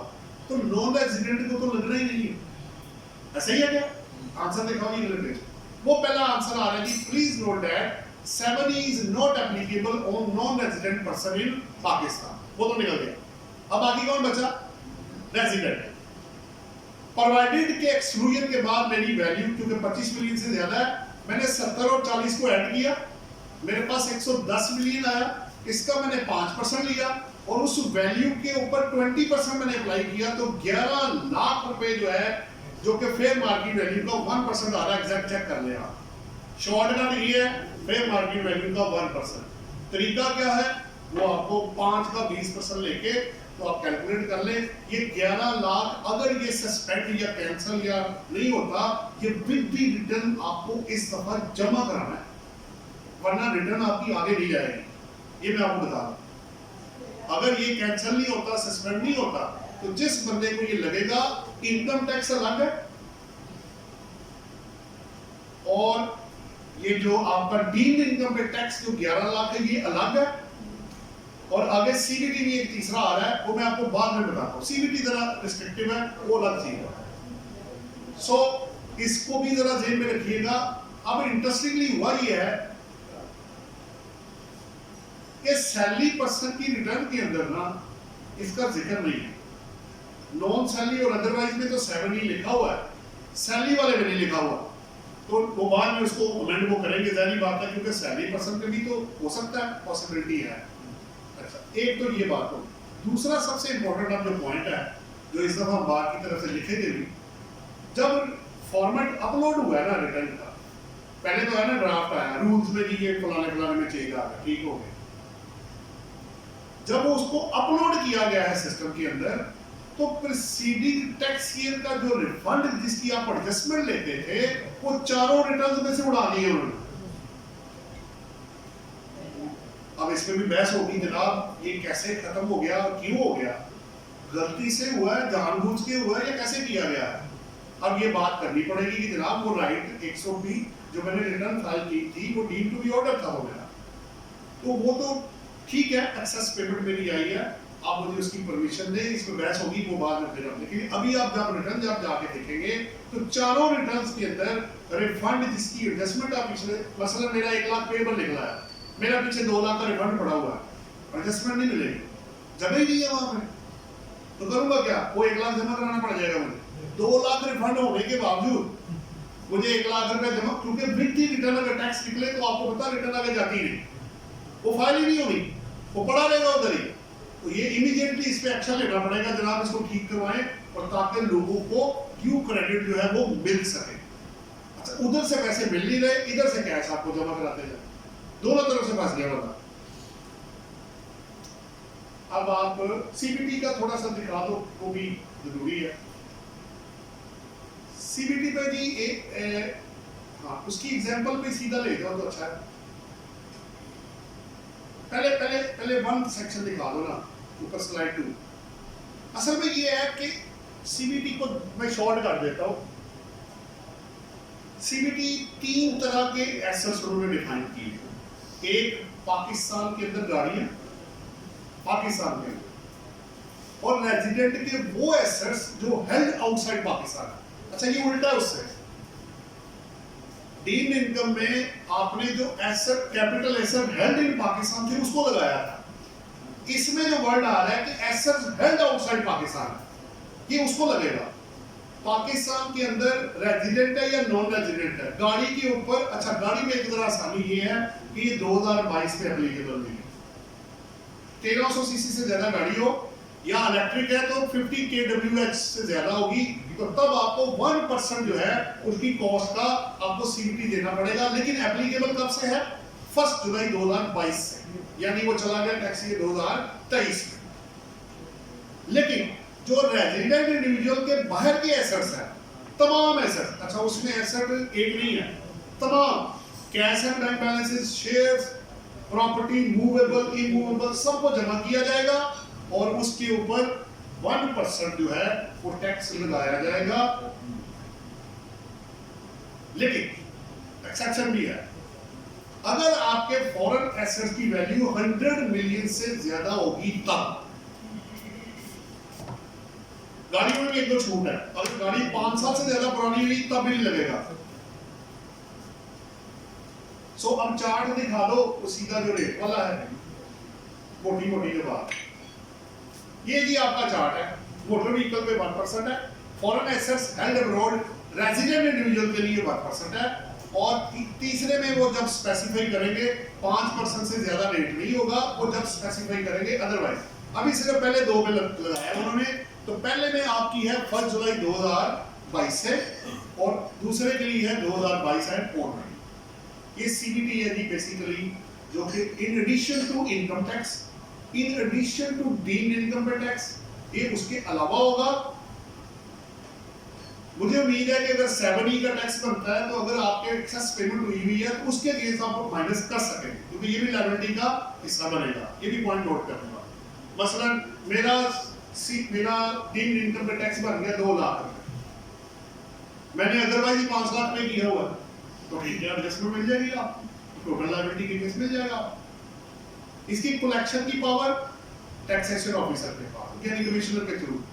बाकी रिकवरी, अपील, रिकॉर्ड सारा वो उसी तरह ही है जैसे इनकम टैक्स के अंदर प्रोसीडिंग चलाई जाती है। ये जी कुछ नए पॉइंट्स थे। अब आप वापस आ जाओ, दोनों से बाहर निकल गए।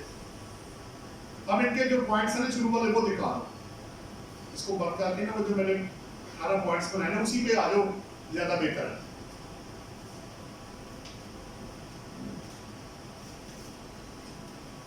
किसी को नहीं, इसको छोड़ दो, उसमें आओ, वो ज्यादा बेहतर है। बस ये करें और ताकि फिर क्वेश्चन आंसर भी, वरना एब्जॉर्प्शन पावर भी देखनी पड़ती है। हाँ, इसमें आ जाओ एप्लीकेशन ऑफ, दो चीजें मैंने करनी है, ये अदर सेक्शन और एक प्रैक्टिकल क्वेश्चन, ताकि फिर आपका क्वेश्चन सेक्शन आंसर मैं जो है वो कम कर दूं। ये जी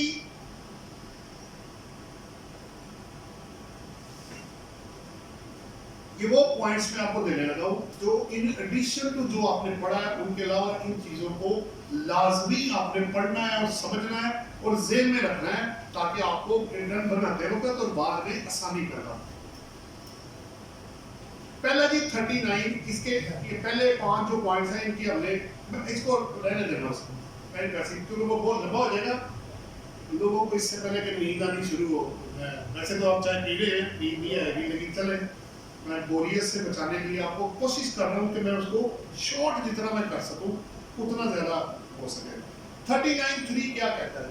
अगर आपने लोन, एडवांस, गिफ्ट और शेयर डिपॉजिट मनी आपने रिसीव किया है तो that must be through cross cheque. कोशिश करें कि अगर लोन कैश में ना डालें, फैमिली लोन के लिए कुछ एक्सेप्शन है, लेकिन कोशिश करें कि लोन ऐसे ना फेक एंट्री ना भी डाल दें, वरना गड़बड़ हो जाएगी। और अगर कैश में रिसीव किया तो कल को डीम्ड इनकम बना के उस पर टैक्स लग सकता है। कंसीडरेशन रिसीव, देखिए ऑर्डिनेंस जितना पढ़ेंगे ना 2 पॉइंट्स आपको मिलेंगे। जनरली क्या है, जहां आप सेल करेंगे एक्चुअल सेल प्राइस या fair market value which ever is high. जब आप एक्सपेंसेस में जाएंगे डिडक्शन लॉयबल में, तो एक्चुअल या percentage which ever is lower अगर लगी तो, वरना एक्चुअल आपको मिल जाएगा। 90 आपने जेब में रखना है, transfer of asset, splitting of income.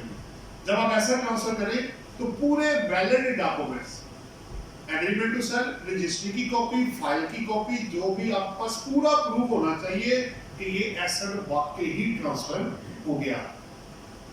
111 जी, ये तो अब इतना हिट हुआ है लोगों को कि जितने अनएक्सपेक्टेड एसेट्स और इनकम हैं वो 111 के अंदर कवर्ड। आप ये नहीं कह सकते जनाब मैं अगर एक चीज ना बताऊं तो क्या आप मुझसे पूछेंगे, छोड़ देंगे मुझे, क्या मैं बच गया क्या?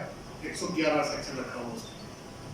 75 में बड़ा इंपॉर्टेंट है, अगर आप इमूवेबल प्रॉपर्टी 50 लाख से ज्यादा और मूवेबल 10 लाख से ज्यादा ड्यूरिंग द ईयर लेंगे तो पेमेंट थ्रू बैंकिंग चैनल और क्रॉस चेक के थ्रू होगी। और अगर आपने ऐसे ना किया तो कल को जब आप एसेट बेचेंगे, अगर वो डेप्रिसिएबल हुआ तो डेप्रिसिएशन नहीं मिलेगी, और पर्सनल हुआ तो वो कॉस्ट माइनस नहीं होगी गेन पर्पस के लिए। तो 75 में बड़ा इंपॉर्टेंट है, इसको जरा ज़हन में रखिएगा एसेट को खरीदते वक्त और मूवेबल और इमूवेबल दोनों। और अगर आपने डिफॉल्ट किया, आप इमूवेबल प्रॉपर्टी खरीद लेते हैं विदाउट क्रॉस चेक के, तो उसकी फेयर मार्केट वैल्यू का 5% पेनल्टी भी है साहब। तो आप सोचें कि अमाउंट किधर जाएगी, 5 करोड़ की प्रॉपर्टी हो, 5% उस पर आप चार्ज कर दे, 25 लाख रुपए बढ़ रहा है जनाब। यहाँ तो कोई 1 रुपया बगैर मतलब के नहीं देता, तो 25 लाख कौन देगा? तो ट्रांजैक्शंस बड़ी करने से पहले उसको लीगलाइज पहले कवर करें, उसको लीगलाइज करें, ताकि कल को कोई टेक्निकल फॉल्ट ना उसके अंदर आ जाए। नेक्स्ट जी, प्रॉफिट ऑन डेट 50 लाख रुपए तक आपको पता है 7B है, और ऊपर होगा तो फिर नॉर्मल टैक्स रेजिम में आप आ जाएंगे, लेकिन ये प्रिंसिपल कंपनी और एग्जेम्प्ट केस में अप्लाई नहीं होगा। 68 जी, फेयर मार्केट वैल्यू, इतना कॉन्सेप्ट शेयर हो गया है, मुझे आप करने की जरूरत नहीं है। 39 जी, बहबूद सेविंग सर्टिफिकेट या पेंशनर अकाउंट या पेंशनर सर्टिफिकेट अगर मिलते हैं तो आपको पता है कि जब वो पेमेंट करते हैं प्रॉपर्टी की तो टैक्स नहीं काटते, लॉ अप्लाई नहीं होता, लेकिन जो रेसिपिएंट है उसमें देना है, और वो क्या है 10% मैक्सिमम है। और अगर नॉर्मल टैक्स कम हुआ तो दोनों में से जो कम होगा, मसलन मुझे मिला, मैं अज्यूम करता हूँ 10 लाख रुपए मुझे प्रॉफिट मिला, मैक्सिमम मेरा रेट है 10%, पैसे बदल है, लेकिन इसके लिए बहबूद सर्टिफिकेट के लिए 10% है, 1 लाख बनता है, मैंने नॉर्मल टैक्स निकाला वो बन गया 40,000। दोनों में से जो कम होगा वो आप जमा कराइएगा, ताकि सीनियर सिटीजन्स को एडवांटेज मिल सके, जो रिटायर्ड होते हैं या 60+ वाले को आपको मिलता है, ये मिलता है। बहबूद सर्टिफिकेट जब आप नेशनल सेविंग सेंटर में जाएंगे वो 60+ के अलावा बंदे को मिलता ही नहीं है, वो रेगुलर या डिफेंस या आपको सेविंग सर्टिफिकेट लेने पड़ेंगे, वो आपको नहीं देंगे, और एक बंदे को 50 लाख से ज्यादा भी नहीं मिलेगा, ये भी लिमिटेशन। अगर मैं 50 लाख की इन्वेस्टमेंट कर देता हूँ 61 का हूँ, तो बाकी मुझे दूसरों में करनी पड़ेगी। 60 नहीं, अगर आप एजुकेशन एक्सपेंसेस कर रहे हैं, अगर आपका टैक्स कटा हुआ है तो वो, और टैक्स का डिडक्टेबल अलाउंस के तौर पे अगर आप कंडीशन मेट करेंगे तो डबल बेनिफिट आपको मिल रहा है। टैक्स का भी मिल रहा है अगर कटा हुआ है, और एक्सपेंस के ऊपर डिडक्टेबल अलाउंस भी है, आपकी टोटल इनकम में से माइनस होगा अगर आप 60D की कंडीशंस को मेट करेंगे तो। 116 है, ये भी ध्यान में रखिएगा। अगर आपका रेजिडेंट इंडिविजुअल है, उसकी foreign source income $10,000 during the year, और वेल्थ स्टेटमेंट $1,00,000 से ज्यादा होगी, तो 116A की जो फॉरेन एसेट्स की जो स्टेटमेंट है और इनकम है वो आप सेपरेटली फाइल करेंगे। लेकिन यहाँ एक बड़ा इंपॉर्टेंट पॉइंट है, वो मैं शेयर करता हूँ। आपने ये स्टेटमेंट फाइल नहीं भी करनी, तब भी इन एसेट्स को बना के रख लें, और इसका टोटल वेल्थ के अंदर आपने लिखना है। वहां लिखा हुआ है assets held inside Pakistan and assets held outside Pakistan. अब ये ना हो कि ये ना करें तो आप कहीं उधर से भी निकाल दें, कंसीलमेंट बन जाएगी, सीधा पेनल्टी पड़ेगी आपको। अब वो वक्त गुजर गया कि जी सिर्फ पाकिस्तान के एसेट देने हैं। पाकिस्तान नहीं, पाकिस्तान के अलावा भी जो एसेट्स है वो सारे आप वेल्थ स्टेटमेंट का हिस्सा है। बाकी आप करेंसी बेचेंगे या मोटर व्हीकल है, करेंसी के ऊपर जो गेन आएगा बेच के प्रॉफिट है, टैक्सेबल है। गाड़ियों को हम कैपिटल रिसीट कहते हैं, उसके ऊपर टैक्स नहीं होना चाहिए। रेजिडेंट पर्सन और नॉन रेजिडेंट पर्सन, सबसे पहला क्वेश्चन ये है कि आपका क्लाइंट रेजिडेंट है कि नॉन रेजिडेंट। इस वक्त 2022 के मुताबिक दो कंडीशन में से एक या दोनों मेट होगी तो आपका क्लाइंट या आप रेजिडेंट पर्सन और पाकिस्तान पर रेजिडेंट इंडिविजुअल बन जाएंगे। या आप 183 दिन पाकिस्तान में हो उस टैक्स ईयर में, या आप फेडरल या प्रोविंशियल गवर्नमेंट एम्प्लॉई या उनके जो भी ऑफिशियल हो वेयर एवर पोस्टेड, जैसे यूएस एम्बेसी या पाकिस्तान एम्बेसी यूएस में खुली हुई है, वहां जो बंदे पाकिस्तान के बिहाफ पे काम कर रहे हैं they will be treated as resident although कि वो उधर है, लेकिन इनकम टैक्स पर्पस के लिए क्या ट्रीट किया जाएगा उनको, रेजिडेंट। तो वो जो तनख्वाह लेंगे उसको पाकिस्तान में क्या लगेगा जी, टैक्स देना पड़ेगा। अब मैंने जैसे पहले बताया रिकॉर्ड के बगैर तो भाई आप आगे नहीं जा सकते। अब चाहे वो बैलेंस शीट है, प्रॉफिट एंड लॉस है, वेल्थ स्टेटमेंट है, रिकंसिलिएशन है, इनकम टैक्स रिटर्न है, विदहोल्डिंग स्टेटमेंट है, कुछ भी है भाई, सपोर्टिंग वेरीफाइबल के बगैर अब आपकी जान नहीं छूटेगी। उसको वेरीफाई करें और अपने क्लाइंट को मजबूर करें, उसको ऑर्डर डालें तो भाई डॉक्यूमेंट लेकर, और हर खाली डॉक्यूमेंट नहीं है, बैंक स्टेटमेंट नहीं है, उसकी एंट्री पूछे भाई ये पैसा किधर से आया, ये किधर गया, बताओ इसको, मुझे क्या पता तुमने क्या किया, किधर से रिसीव किया, किसको पे किया, आया है तो रिसीट डिपॉजिट स्लिप लाओ, निकला है तो चेक बुक में से देखो किसको दिया चेक। बल्कि मैं आपको एक इंफॉर्मेशन देता चलूं, एक केस में अभी मैंने हेयरिंग करवाई है, उन्होंने बकायदा मुझसे ये मांगा है कि जिसने चेक जमा करवाया है और जिसका चेक निकला है, ये दोनों की कॉपीज आपने लेकर आनी है।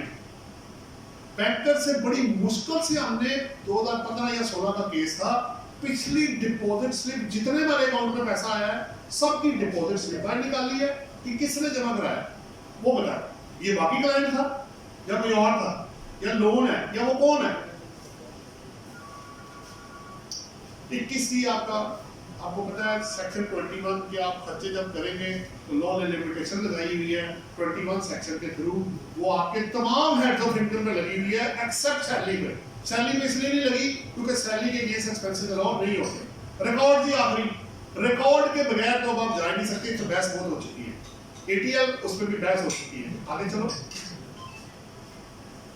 ये 17 मैंने आपको MIS और सिस्टम विजिट करके चीजें चेक करें, वो मैंने आपको 17 में कवर कर दिया। हाँ, बैंक अकाउंट की जितने आपके रनिंग है, क्लोज्ड है या ज्वाइंट है, सबकी बैंक स्टेटमेंट आपने लेनी है, चाहे वो बिजनेस है या पर्सनल है, छोड़ना नहीं है बंदे को, क्योंकि अगर आपने छोड़ दिया तो उधर से उनके पास एक्सेस है, वो बैंक स्टेटमेंट वहां से निकाल लेंगे, फिर आपके लिए प्रॉब्लम शुरू हो जाएगी। तो ना तो ये अकाउंट क्लियर हुआ, ना इसकी रिसीट का पता, ना पेमेंट का पता, ये सीधा सीधा कंसीलमेंट है। मुझे बताया क्या करना है। एक और बात, 122(9) का नोटिस आपको इशू हो गया, अब आप वेल्थ स्टेटमेंट को रिवाइज नहीं कर पाए। पहले आप असेसमेंट से पहले कर लेते थे, टैक्स ईयर 2017 था, उसके बाद अगर आपको 122 लो का अमेंडमेंट का नोटिस इशू हुआ, आप अपनी बैंक स्टेटमेंट को रिवाइज इवन कि आपके पास डिटेल हो भी तब भी नहीं कर सकते आप। स्टेटमेंट तो किया आपने, शो नहीं किया उसको। बाकी मैंने आपका एटीएल का बेनिफिट है, आपको पता है बेनिफिट ही बेनिफिट है कि गवर्नमेंट का कॉन्ट्रैक्ट लेना है, मेंबरशिप लेनी है, डबल रेट से बचना है। अच्छा, अब सैलरीड इंडिविजुअल के लिए आज का आखिरी जो पॉइंट है, 2023 में आपको मैंने पैसे कराया था, रेट आपको पता है, रेट आपके पता है आपके कम हो गए हैं, लेकिन कितने तक आपको, अगर आप 12 सैलरी पर्सन 29 लाख रुपए का, ये मैंने चार्ट एक बनाया, अगर आप 22 और 23 को कंपेयर करें तो 29 लाख रुपए तक आपका टैक्स कम या बराबर होगा। ऊपर जाएंगे तो टैक्स आपका बढ़ना शुरू हो जाएगा। तो एक another relief from the government side for salaried individual up to 2.9 million. तो जिनकी इनकम कम है, बेसिकली स्टेट ने उनको रिलीफ पास ऑन करके और रिकवरी जिनकी ज्यादा उनसे कर लिया। भाई लॉस ऑफ रेवेन्यू भी तो पूरा करना है उन्होंने, कहीं से तो पूरा करना है। अगर सारा कुछ ही बांट देंगे तो घर में क्या लेके जाएंगे। सो ये कोशिश की मैंने जी, कुछ पॉइंट्स थे तो दोनों से कनेक्टेड थे। अगर आपने इसके अलावा या जो भी आपके को पॉइंट है, लेकिन कोशिश कीजिएगा कि पहले रेलिवेंट क्वेश्चन इससे हो तो वो कर लीजिएगा। उसके बाद फिर बाद का जो टाइम होगा वो मैं आपको दूंगा कि इसके अलावा जो क्वेश्चन होंगे वो बाद में मुझसे कर लीजिएगा। जी जनाब, मैं अब आपको मौका दे रहा हूँ कि अगर आपने कोई क्वेश्चन करना हो तो आप मेरे साथ कर सकते हैं। जमील साहब अब बात आ जाएगी मेरा ख्याल आपकी तो। जी सर, आगे सर अभी मैं अभी भी सुना है 122 9 का नोटिस इशू हो गया है स्टेटमेंट वाइज 2017 के बाद। हां जी, लेकिन 114 6 में वो रिवीजन के ऑप्शन है इवन शो का इशू, तो इसको रिकंसिडर कैसे करें? तो वो रिवीजन वेल्थ की है या इनकम टैक्स रिटर्न की है? इनकम टैक्स रिटर्न जो है उसकी रिवीजन वेल्थ के में कैसे हो? वो अलग है, वेल्थ स्टेटमेंट अलग है, उसकी एक्नॉलेजमेंट भी आपकी निकलेगी, हो जाएगी आपकी। आप रिटर्न को वेल्थ स्टेटमेंट से मिक्स ना करें, ये दोनों डॉक्यूमेंट अलग अलग है। नहीं यार, ये तो प्रैक्टिकल इशू आया है, इसको अगर नहीं आएगा। आप जब वेल्थ स्टेटमेंट रिवाइज करने जाएंगे ना, दो चीजें अलग अलग है ना। अगर आपको 122 नो इशू हो गया है तो लिमिटेशन उसने किस पे लगाई है, रिटर्न में के वेल्थ स्टेटमेंट पे? Wealth statement. आपने खुद ही जवाब दिया, मैंने तो कुछ नहीं कहा। उसका कॉरस्पॉन्डिंग इफेक्ट कहां डालेंगे जब वो किस चीज का? यानी मैंने जब रिटर्न रिवाइज कर ली तो नहीं उसका देखिए, effect है। रिटर्न में भी देखिए दो चीजें हैं। अगर आप 60 दिन के अंदर करते हैं तो ऑटोमेटिक ओपन हो जाएगा, उसके बाद करना है उसमें भी ये एक्सेप्शन। अच्छा, कुछ जगहों पे क्या होता है 60 दिन के बाद भी वो ले लेता है। अगर आप इनकम को बराबर या ज्यादा करेंगे वो ले लेगा, इनकम को कम नहीं करना आपने। अगर कम किया, अब अगर उसने ले भी लिया तो आप 116(6) या 6 से बाहर हो जाएंगे। उसकी वजह यह है कि कम करने की परमिशन नहीं है। लेकिन एक एक्सेप्शन जमील साहब मैं आपको बताता चलूं, बड़ी अच्छी एक्सेप्शन है। मेरे एक स्टूडेंट के केस में क्या हुआ, फैसलाबाद का केस है, उसका पिन कोड पासवर्ड में चोरी हो गया, ये प्रैक्टिकली हुआ।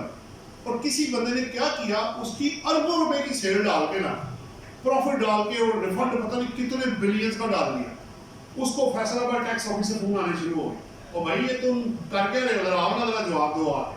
अब वो घबरा गया कि जनाब, मैंने कहा घबराना नहीं है, तुम पहले ये बताओ सच बोलते हो? हाँ जी बिल्कुल सच है।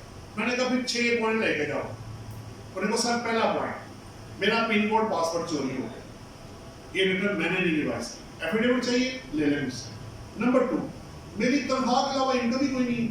आप मेरे एम्प्लॉयर से पूछ लें, मेरी बैंक स्टेटमेंट चेक कर लें। अच्छा, मेरे पास तो मोटरसाइकिल है, किराए के घर पे मैं रहता हूँ। अगर इतना पैसा मेरे पास हो तो मुझे तो फिर प्राडो के ऊपर आना चाहिए और डीएचए में रहना चाहिए।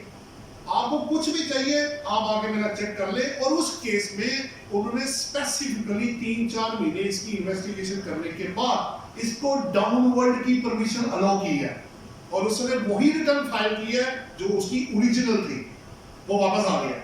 सो exceptions are always there, although के लॉ अलाउ नहीं करता, लेकिन चूंकि ये फ्रॉड था, ये फ्रॉड का केस था बेसिकली, तो उन्होंने डाउनवर्ड में भी इसकी रिटर्न और वो सेट कर ली है उन्होंने, ये भी बताता चल।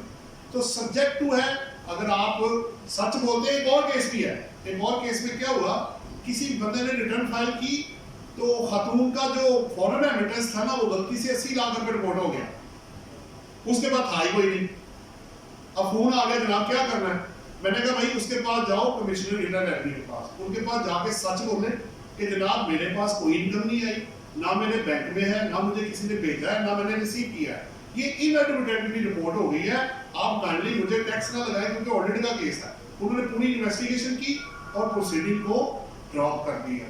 तो जब इंसान सच बोलेगा तो वो भी आपको एंटरटेन करते हैं, प्रोवाइडेड कि आपके पास कहने के लिए और बताने के लिए सपोर्टिंग डॉक्यूमेंट आपके पास होने चाहिए। तो 80 लाख रिपोर्ट करने के बावजूद, करोड़ों रुपए रिपोर्ट करने के बावजूद टैक्स ऑफिस ने उसकी प्रोसीडिंग को ड्रॉप कर दिया। जी जनाब, किसी और का क्वेश्चन? जी, ये जो सीबीडी की आप बात कर रहे हैं वो किस साल से एप्लीकेबल है? जो मेरे वो गाड़ी पे एप्लीकेबल है 1 जुलाई 2022 की 23 से एप्लीकेबल होगा, लेकिन अगर रेजिडेंट इंडिविजुअल है और उसके फॉरेन एसेट्स 100 मिलियन से ज्यादा होंगे तो फिर वो 22 से है। ठीक हो गया? मेरे 100 मिलियन से कम एसेट्स हैं, आप फॉरेन में हैं, फॉरेन में। पहले देखिए तीन क्वेश्चन लाजमी है। पहला, क्या आप रेजिडेंट इंडिविजुअल हैं? यस। दूसरा, क्या आप ये गाड़ी तो निकल गई ना, इस दफा गाड़ी को तो छोड़िए। अच्छा, गाड़ी में ये वर्ड नहीं है कि रेजिडेंट या नॉन रेजिडेंट, वो किसी की भी होगी, उसने पकड़ लेना उसको। लेकिन उसमें 2-3 चीजें ध्यान में रखें, 1300 सीसी से ज्यादा गाड़ी हो, या अगर इलेक्ट्रिक है तो 50 kWh से ज्यादा हो, तब 5 साल से पुरानी हो तब भी निकल जाएगी, प्लस ये 23 से एप्लीकेबल है, गाड़ी लागू हो गई। अब बच गया रेजिडेंट इंडिविजुअल के फॉरेन एसेट्स, अगर वो 100 मिलियन से ज्यादा होंगे सारे और 30 जून 2022 पे, तो तब ये 1% जो है आपको लगेगा, अदरवाइज ये एप्लीकेबल नहीं होगा। जी एक मिनट पहले, और सर अगर मेरे एसेट्स जो फॉरेन में जो मेरे डिक्लेयर हैं वो ऑलरेडी यानी फादर से अब बेटे के नाम हो रहा है, फादर की डेथ हुई है, तो मैंने किस वैल्यू पे डिक्लेयर किया? Fair market value. Fair market. ठीक है, अगर आप कॉस्ट डिटरमिन नहीं कर सकते तो फिर फेयर मार्केट वैल्यू आएगी, लिखा हुआ है इसके अंदर। पहला प्रिंसिपल है उसकी के कॉस्ट जिसको कन्वर्ट करना है अपने स्टेट बैंक के रेट पे 30 जून 22 पे। इसमें कॉस्ट वो वाली नहीं है जो हमने वेल्थ में पड़ी है, इस पर्पस के लिए अलग है। आपका कोई और सवाल तो नहीं?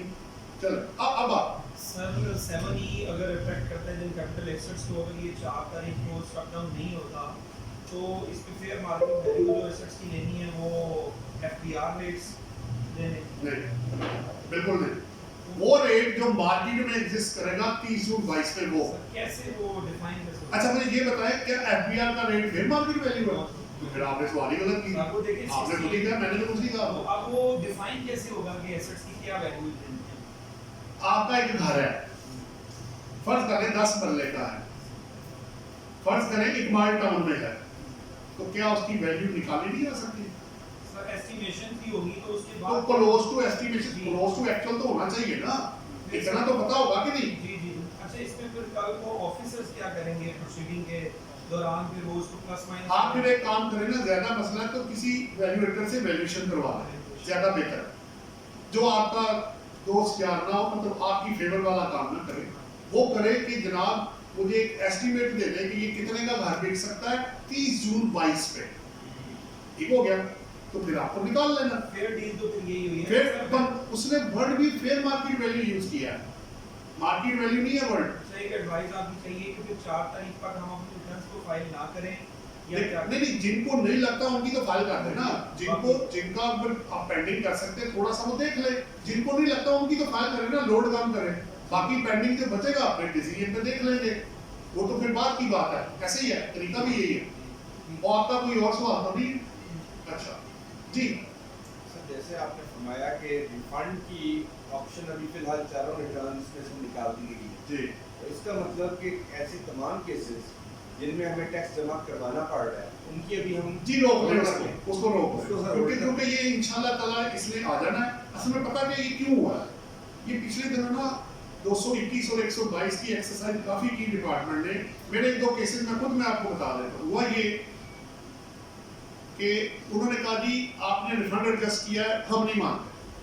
मैंने कहा सर क्यों नहीं मानते? उन्होंने कहा जी आपने 170 सबसेक्शन 3 की कंप्लायंस नहीं की, आपने रिफंड एप्लीकेशन नहीं दी हुई और आपका रिफंड बनता नहीं। मैं कहा जी मेरे 2-3 क्वेश्चन है आपसे, विद ड्यू रिस्पेक्ट, ऑब्वियसली वो फीमेल थी तो रिस्पेक्ट तो हर बंदे की होती है।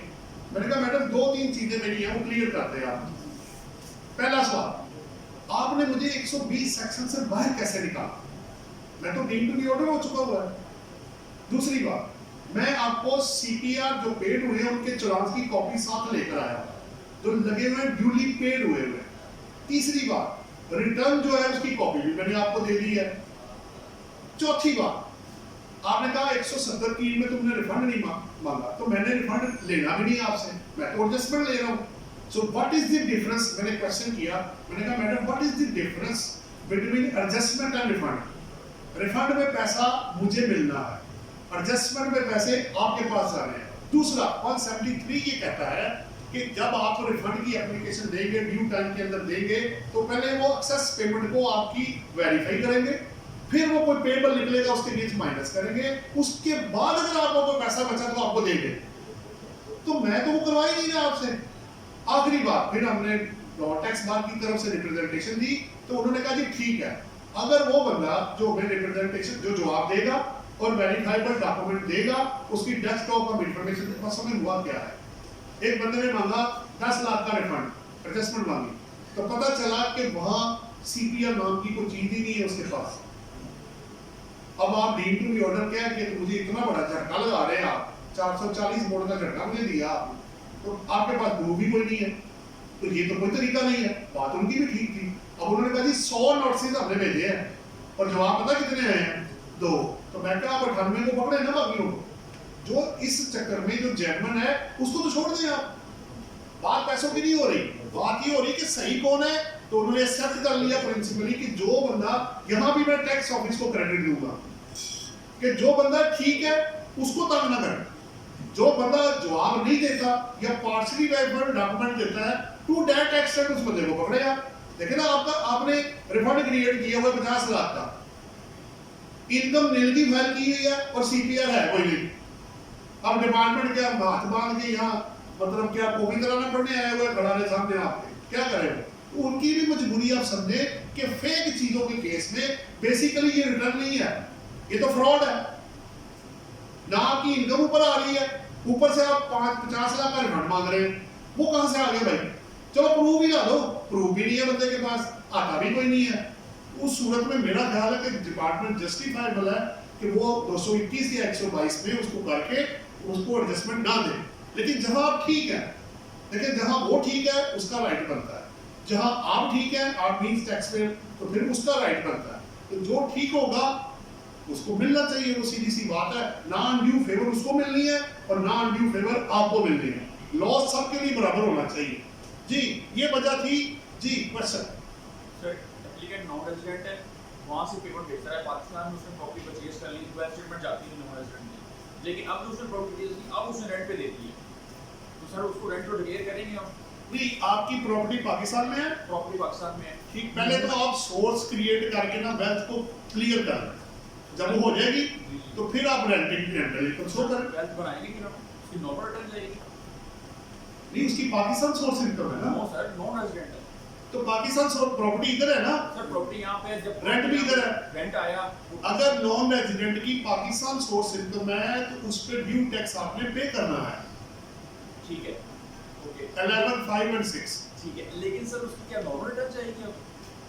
और को ऑप्शन है आपके पास? मतलब वेल्थ भी बनेगी, उसकी प्रॉपर वेल्थ जाएगी? नहीं, और को ऑप्शन है। वेल्थ तो आप नॉन रेजिडेंट में to the extent of wealth statement आप अभी फाइलिंग ना करें, लेकिन बना के रख लो। सर अच्छा, सीधा हो गया ना, ओके हो गया। लेकिन टैक्स तो देना है ना आपने। टैक्स देना है। ये दो बातें हो। और कोई सवाल है आपका? पहले अच्छा, उसको उसका नॉर्मल टैक्स हमने पे करना ही करना है, वेल्थ क्यों दिल नहीं कर रहा? नहीं, दिल कर रहा है, ठीक है। ऐसे इनकम आई है तो भाई टैक्स भी लगेगा ना। अच्छा सर, अच्छा, उसमें एक काम है, अब डिडक्शन माइनस करके चेक कर लीजिएगा। अगर आपकी इनकम 6 लाख से ऊपर जाएगी, 4 लाख है 22 के लिए 4 लाख, 4 लाख से ऊपर जाएगी तब आपको टैक्स लगेगा, वो भी डिडक्शन माइनस करने के बाद। 20% पे अलाउंस है, कनेक्शन चार्ज है, प्रॉपर्टी टैक्स है, वो सारी चीजें लेस करना, जो बचेगा उसको चेक करना कि अगर वो 4 लाख से ऊपर होगा तो तब आपको टैक्स चार्ज होगा, अदरवाइज टैक्स नहीं लगेगा आपको। एक सर प्रॉपर्टी मेरी फादर की है, हाँ, ठीक है, उस पे रेंट मुझे 3-4 लाख पर मंथ रेंट आ रहा है, ठीक है, लेकिन मैं टैक्स में जाने के लिए एप्लीकेट क्या करता है जी, अपने बेटे को आधा रेंट जो ना बेटे को ट्रांसफर कर देता है। दो चीजें हैं। पहली बात तो ये है कि रेंट उसका होगा जिसकी प्रॉपर्टी है। एग्जैक्टली। कि पैसे दे देने से इनकम सेपरेट नहीं होगी। नहीं, अगर ऐसे करना है तो आधी प्रॉपर्टी अपने बेटे के नाम लगाओ, फिर कर लो। अदरवाइज टैक्स पूरा अदरवाइज उसी का ही है। आप देखें पाकिस्तान में जितने बच्चों के खर्चे कौन बियर करते, बस तुमने खुद ही जवाब दे दिया।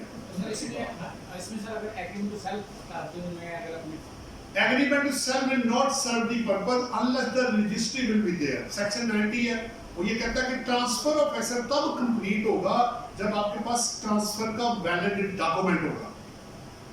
मसलन आपने बेटे को गिफ्ट कर दिया, गिफ्ट डीड बना दी, इनकम टैक्स पर्पस की बात कर रहा हूँ, ठीक है। आपने गिफ्ट कर लिया, गिफ्ट जब तक गाड़ी या प्रॉपर्टी उसके नाम नहीं हो जाती जो ऑफिशियल डॉक्यूमेंट्स के अंदर, तब तक उसको वैलिड ट्रांसफर नहीं समझा जाएगा। मतलब गिफ्ट ट्रांसफर वैलिड नहीं है, गिफ्ट वैलिड नहीं है जब तक उसकी इश्यूज ना हो। बिल्कुल ऐसे ही, वो रेंटल उसी का ही बनेगा।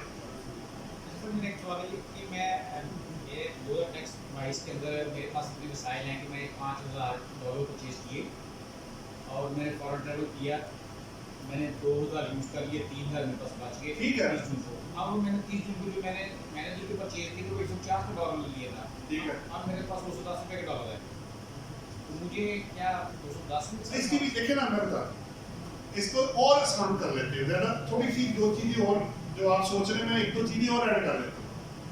ये आपके वाले ले लेते हैं, आपके पास 2021 में थे $5,000, ऐसे बना लेते हैं। उसमें से मैंने $3,000 जो थे उसको रुपीज में कन्वर्ट किया कि नहीं?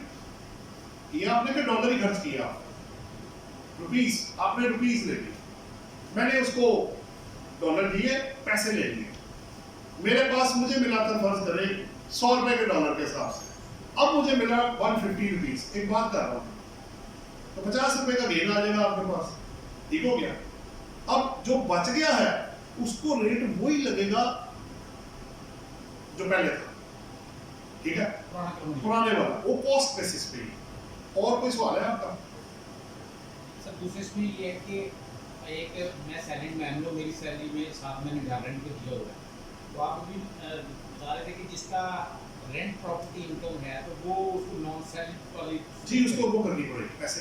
उसकी वजह ये है कि रेंटल इनकम की वहाँ जगह ही कोई नहीं है, वहाँ 3 एड्रेस है, सैलरी, कैपिटल गेन और इनकम फ्रॉम अदर सोर्सेज। इसके अलावा प्रॉपर्टी या बिजनेस इनकम का वहाँ जिक्र ही कोई नहीं है। अगर मेरी एक भी इनकम वहाँ से आ गई तो मैं सैलरी वाली रिटर्न फाइल ही नहीं कर, फिर कवर मैं कैसे करूँगा?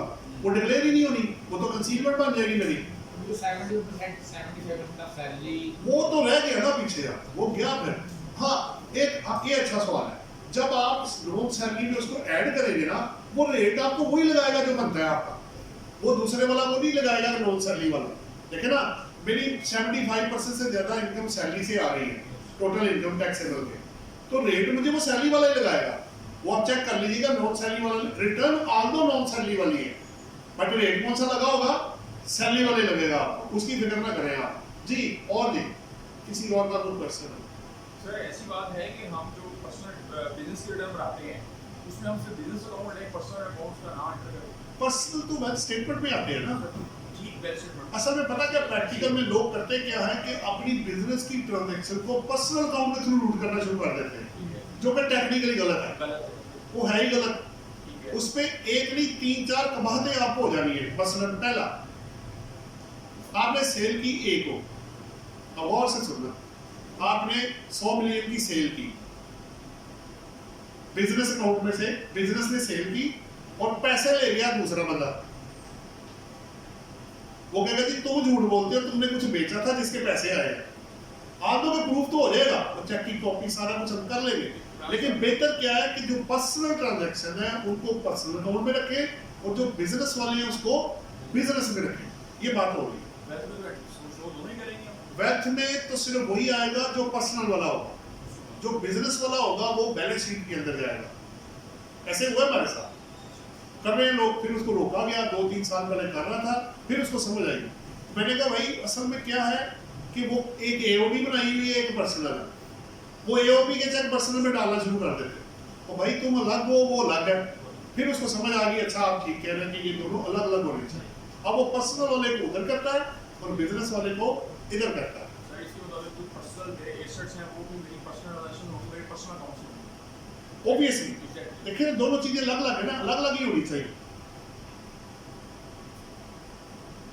जी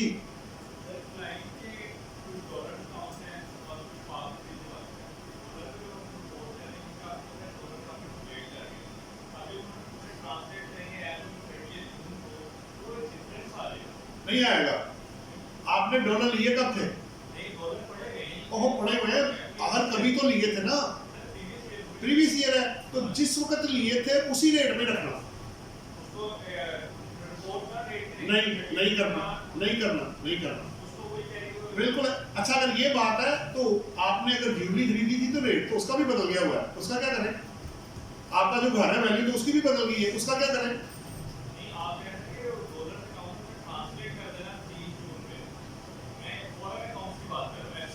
मैं सिर्फ ये कह रहा हूँ अगर आपने $10,000 आज से 5 साल पहले लिए थे और उसमें कोई चेंज नहीं आई और उस वक्त रेट था 50 रुपए, तो आपने उसको 50 रुपए में शो करना है, क्योंकि आप wealth statement actual cost base पे बनाते हैं। किस बेस पे? ओके हो गया? अब जरा ऐसे कर दो। हाँ जी, हाँ जी, हाँ जी, बोले बोलो, बैठ जाए आप, बैठ जाइए हो। हमें जो प्रॉफिट वगैरह आ रहा है, गेन आ रहा है उसकी डेट पर चेंज तो उसमें भी टैक्स। जी बिल्कुल ऐसे ही है, क्योंकि आपको जो अदर इनकम के अंदर आएगा, व्हीकल को हम इसलिए एग्जाम्प्ट कर देते हैं कि वो कैपिटल एसेट उसको ट्रीट करके कर लेते हैं। गाड़ियों की अगर आप एक्चुअल सेल परचेज कर रहे हैं तो प्रॉफिट है, अगर कभी कभार बेचते हैं तो उसको हम कैपिटल एसेट ट्रीट करके तो उसको एग्जाम्प्ट कर, क्योंकि आजकल वैल्यू आपको पता है गाड़ी की बहुत ऊपर जा रही है। अब मैंने 2 साल पहले एक गाड़ी अगर 25 की ली है वो अब 40 की हुई पड़ी है, तो मुझे ज्यादा पैसे मिलेंगे। अच्छा इसमें 2-3 क्वेश्चन भी है। अगर वो कहते नहीं जी इस पे टैक्स थे, तो मेरा सवाल यह है कि जब गाड़ी पे लॉस होता है तो आपने मुझे वो लॉस अलाउ किया था क्या? वो कैरी फॉरवर्ड करने दिया आपने मुझे कभी? तो इसलिए जो चीज जहां है उसको उसी हिसाब से देखा जाता है, ठीक है? और कोई सवाल हो आपका? नहीं उनका पहले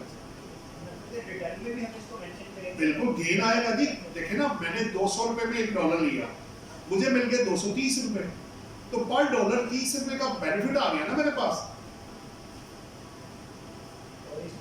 अगर आप रुपीस में कन्वर्ट करेंगे तो, अगर आपने कन्वर्ट नहीं किया तो फिर जिस वक्त आपने 200 का लिया था वो एज इट इज ही रिपोर्ट होगा।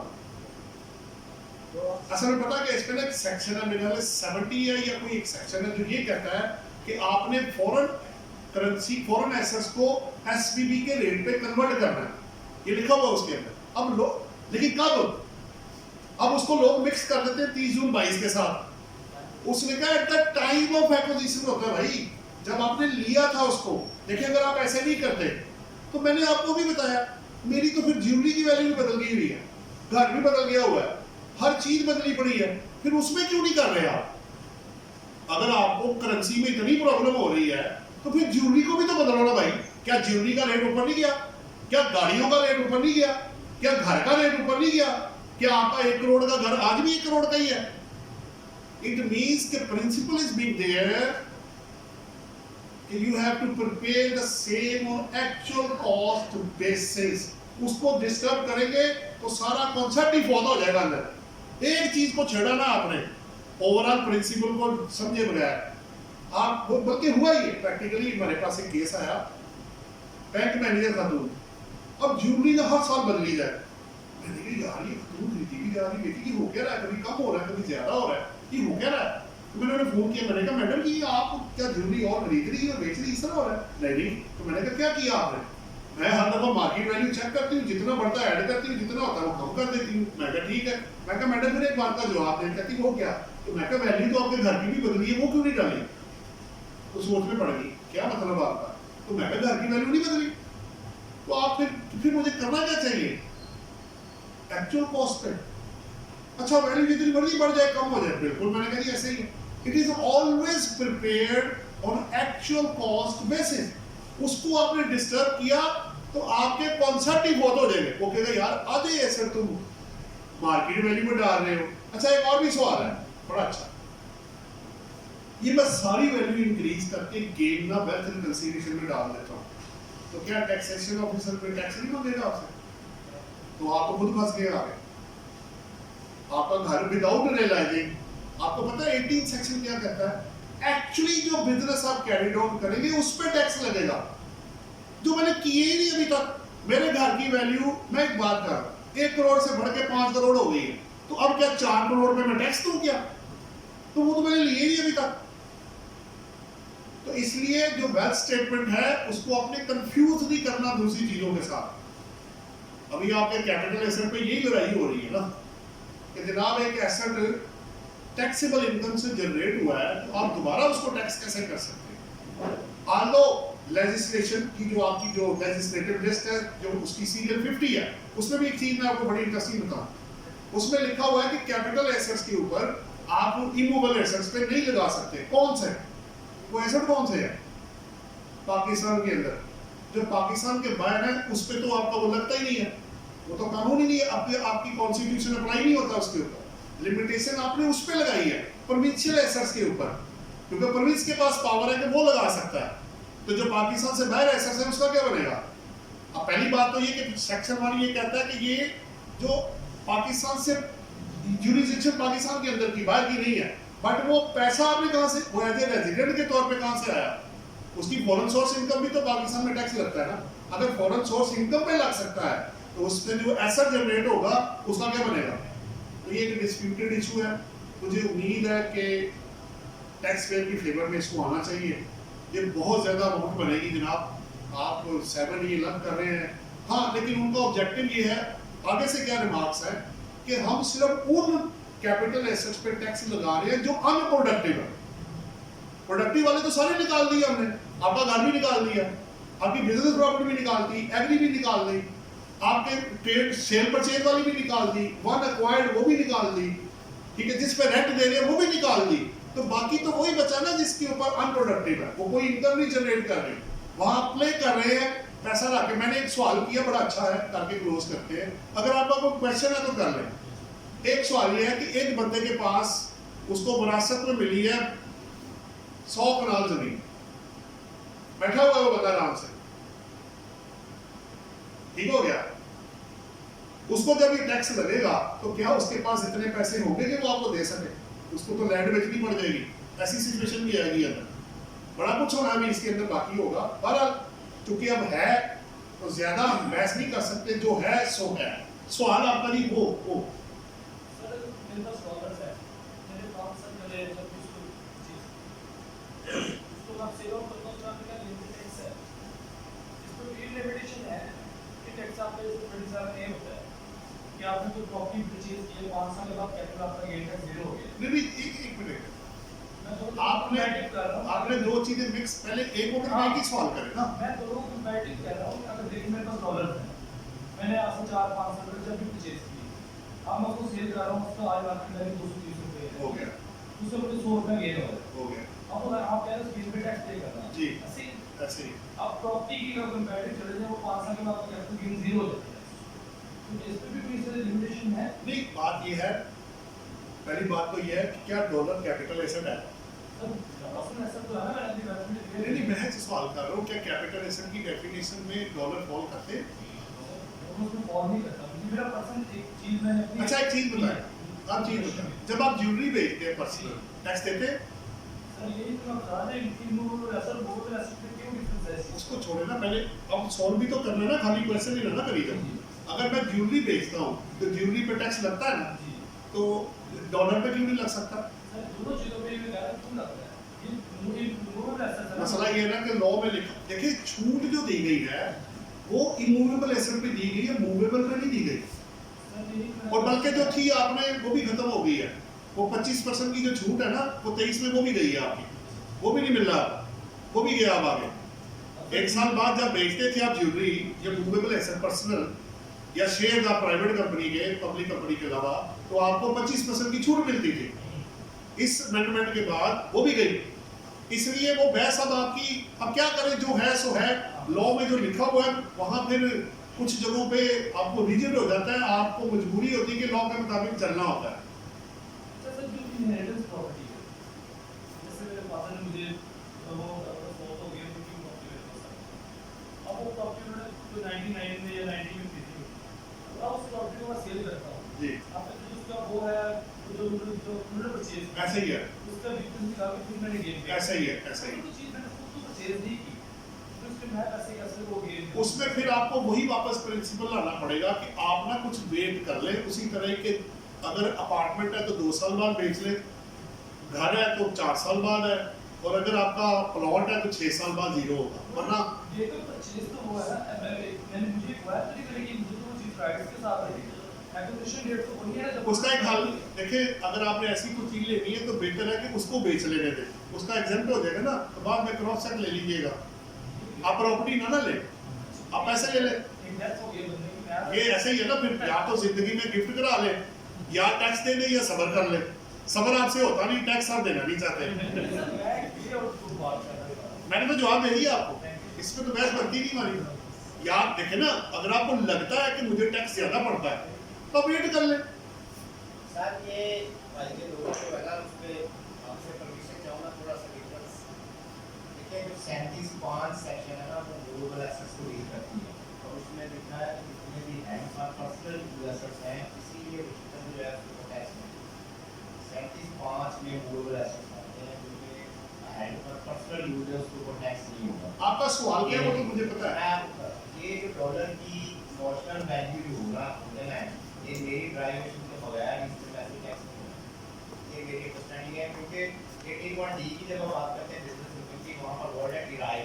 अब डिराइव जो है वो आपकी इकोनॉमिक एक्टिविटी करने से होती है, ना कि तो बड़ी हमने यही कहा ना कि जब आप बेचेंगे और आपको कन्वर्जन होगी तभी आप टैक्स पे करेंगे, ये तो होगी ना बात। मैं बेच नहीं रहा हूँ नहीं, बेसिकली। उसके बगैर तो टैक्स होगा ही नहीं, फिर तो कॉस्ट बेसिस पे अब चले जाए, फिर सवाल क्या है? मेरी बात सुन रहे हैं, मैं ये कह रहा हूँ कि मैं तो कन्वर्ट करवा रहा हूँ। There is a difference between disposal and conversion. वो आप सेल कर रहे हैं, सेल परचेज जो बंदा कर रहा है, दो चीजें अलग करें, Business के लिए। पहले आप दो चीजें अलग करें। पहला नहीं, एक मिनट सुने ना, सुने, देखिए दो चीजें मुख्तलिफ, आप दोनों मिलके ना दोनों चीजें मिक्स करी जा रहे हैं। मैं आपको पहला प्रिंसिपल ये बता रहा हूँ कि अगर आपने डॉलर अगर आपने खरीदे हुए हैं, आप खरीदते जा रहे हैं ओपनिंग या ड्यूरिंग द ईयर, तो जिस डेट पे आपने खरीदे थे उसी डेट पे उसको डाल दें, उस पे गेन लॉस रिकॉग्नाइज करने की जरूरत नहीं है जब तक कि मैं उसको वाकई रुपीस में कन्वर्ट नहीं करता। पहला प्रिंसिपल। दूसरा प्रिंसिपल, जो आप मूवेबल की बात कर रहे हैं उसमें डॉलर का जिक्र नहीं है, मेडेलियन है, फर्स्ट डे कवर है, उसमें देखे जरा जाके स्पेसिफाइड मूवेबल एसेट्स है, सारे नहीं है उसके अंदर, और करेंसी उसके अंदर नहीं है, फॉरेन करेंसी आपकी। इसमें भी 2-3 सवाल काफी आ चुके हैं, पर सवाल अब ये है, अगर आप वाकई ही प्रॉफिट रियलाइज करेंगे कन्वर्ट करके, मैंने 200 रुपए में खरीदा, मुझे 230 रुपए आ गए और मैंने पैसे ले लिए, रुपीस में कन्वर्ट किए, सिर्फ मैंने करेंसी में कन्वर्ट नहीं किया, वो नहीं लेना आपने, वो तो फिर पहला प्रिंसिपल पढ़ने का फायदा क्या हुआ? एक्चुअल कॉस्ट बेसिस का। फिर ज्वेलरी पे भी लगाए, फिर घर में भी लगाए, फिर हर चीज पे लगाए जो बदल गई है। वो कन्वर्जन रियलाइज्ड हुई कि नहीं भाई? ऐसा मिला कि नहीं आपको? पैसा तो मुझे मिल रहा है, मैंने करेंसी अच्छा एक चीज बताओ, आज आप कन्वर्ट करते हो, मैं आपकी बात मान लेता हूँ, आपका एक्सचेंज रेट अंदर डाल देता हूँ, कल को जब बेचोगे लॉस हो गया तो क्या करोगे? टैक्स तो तुम पहले दे आए हो, पागल हो क्या? बताओ ना, अब सुनना क्या, अब रह क्या गया सुनने को?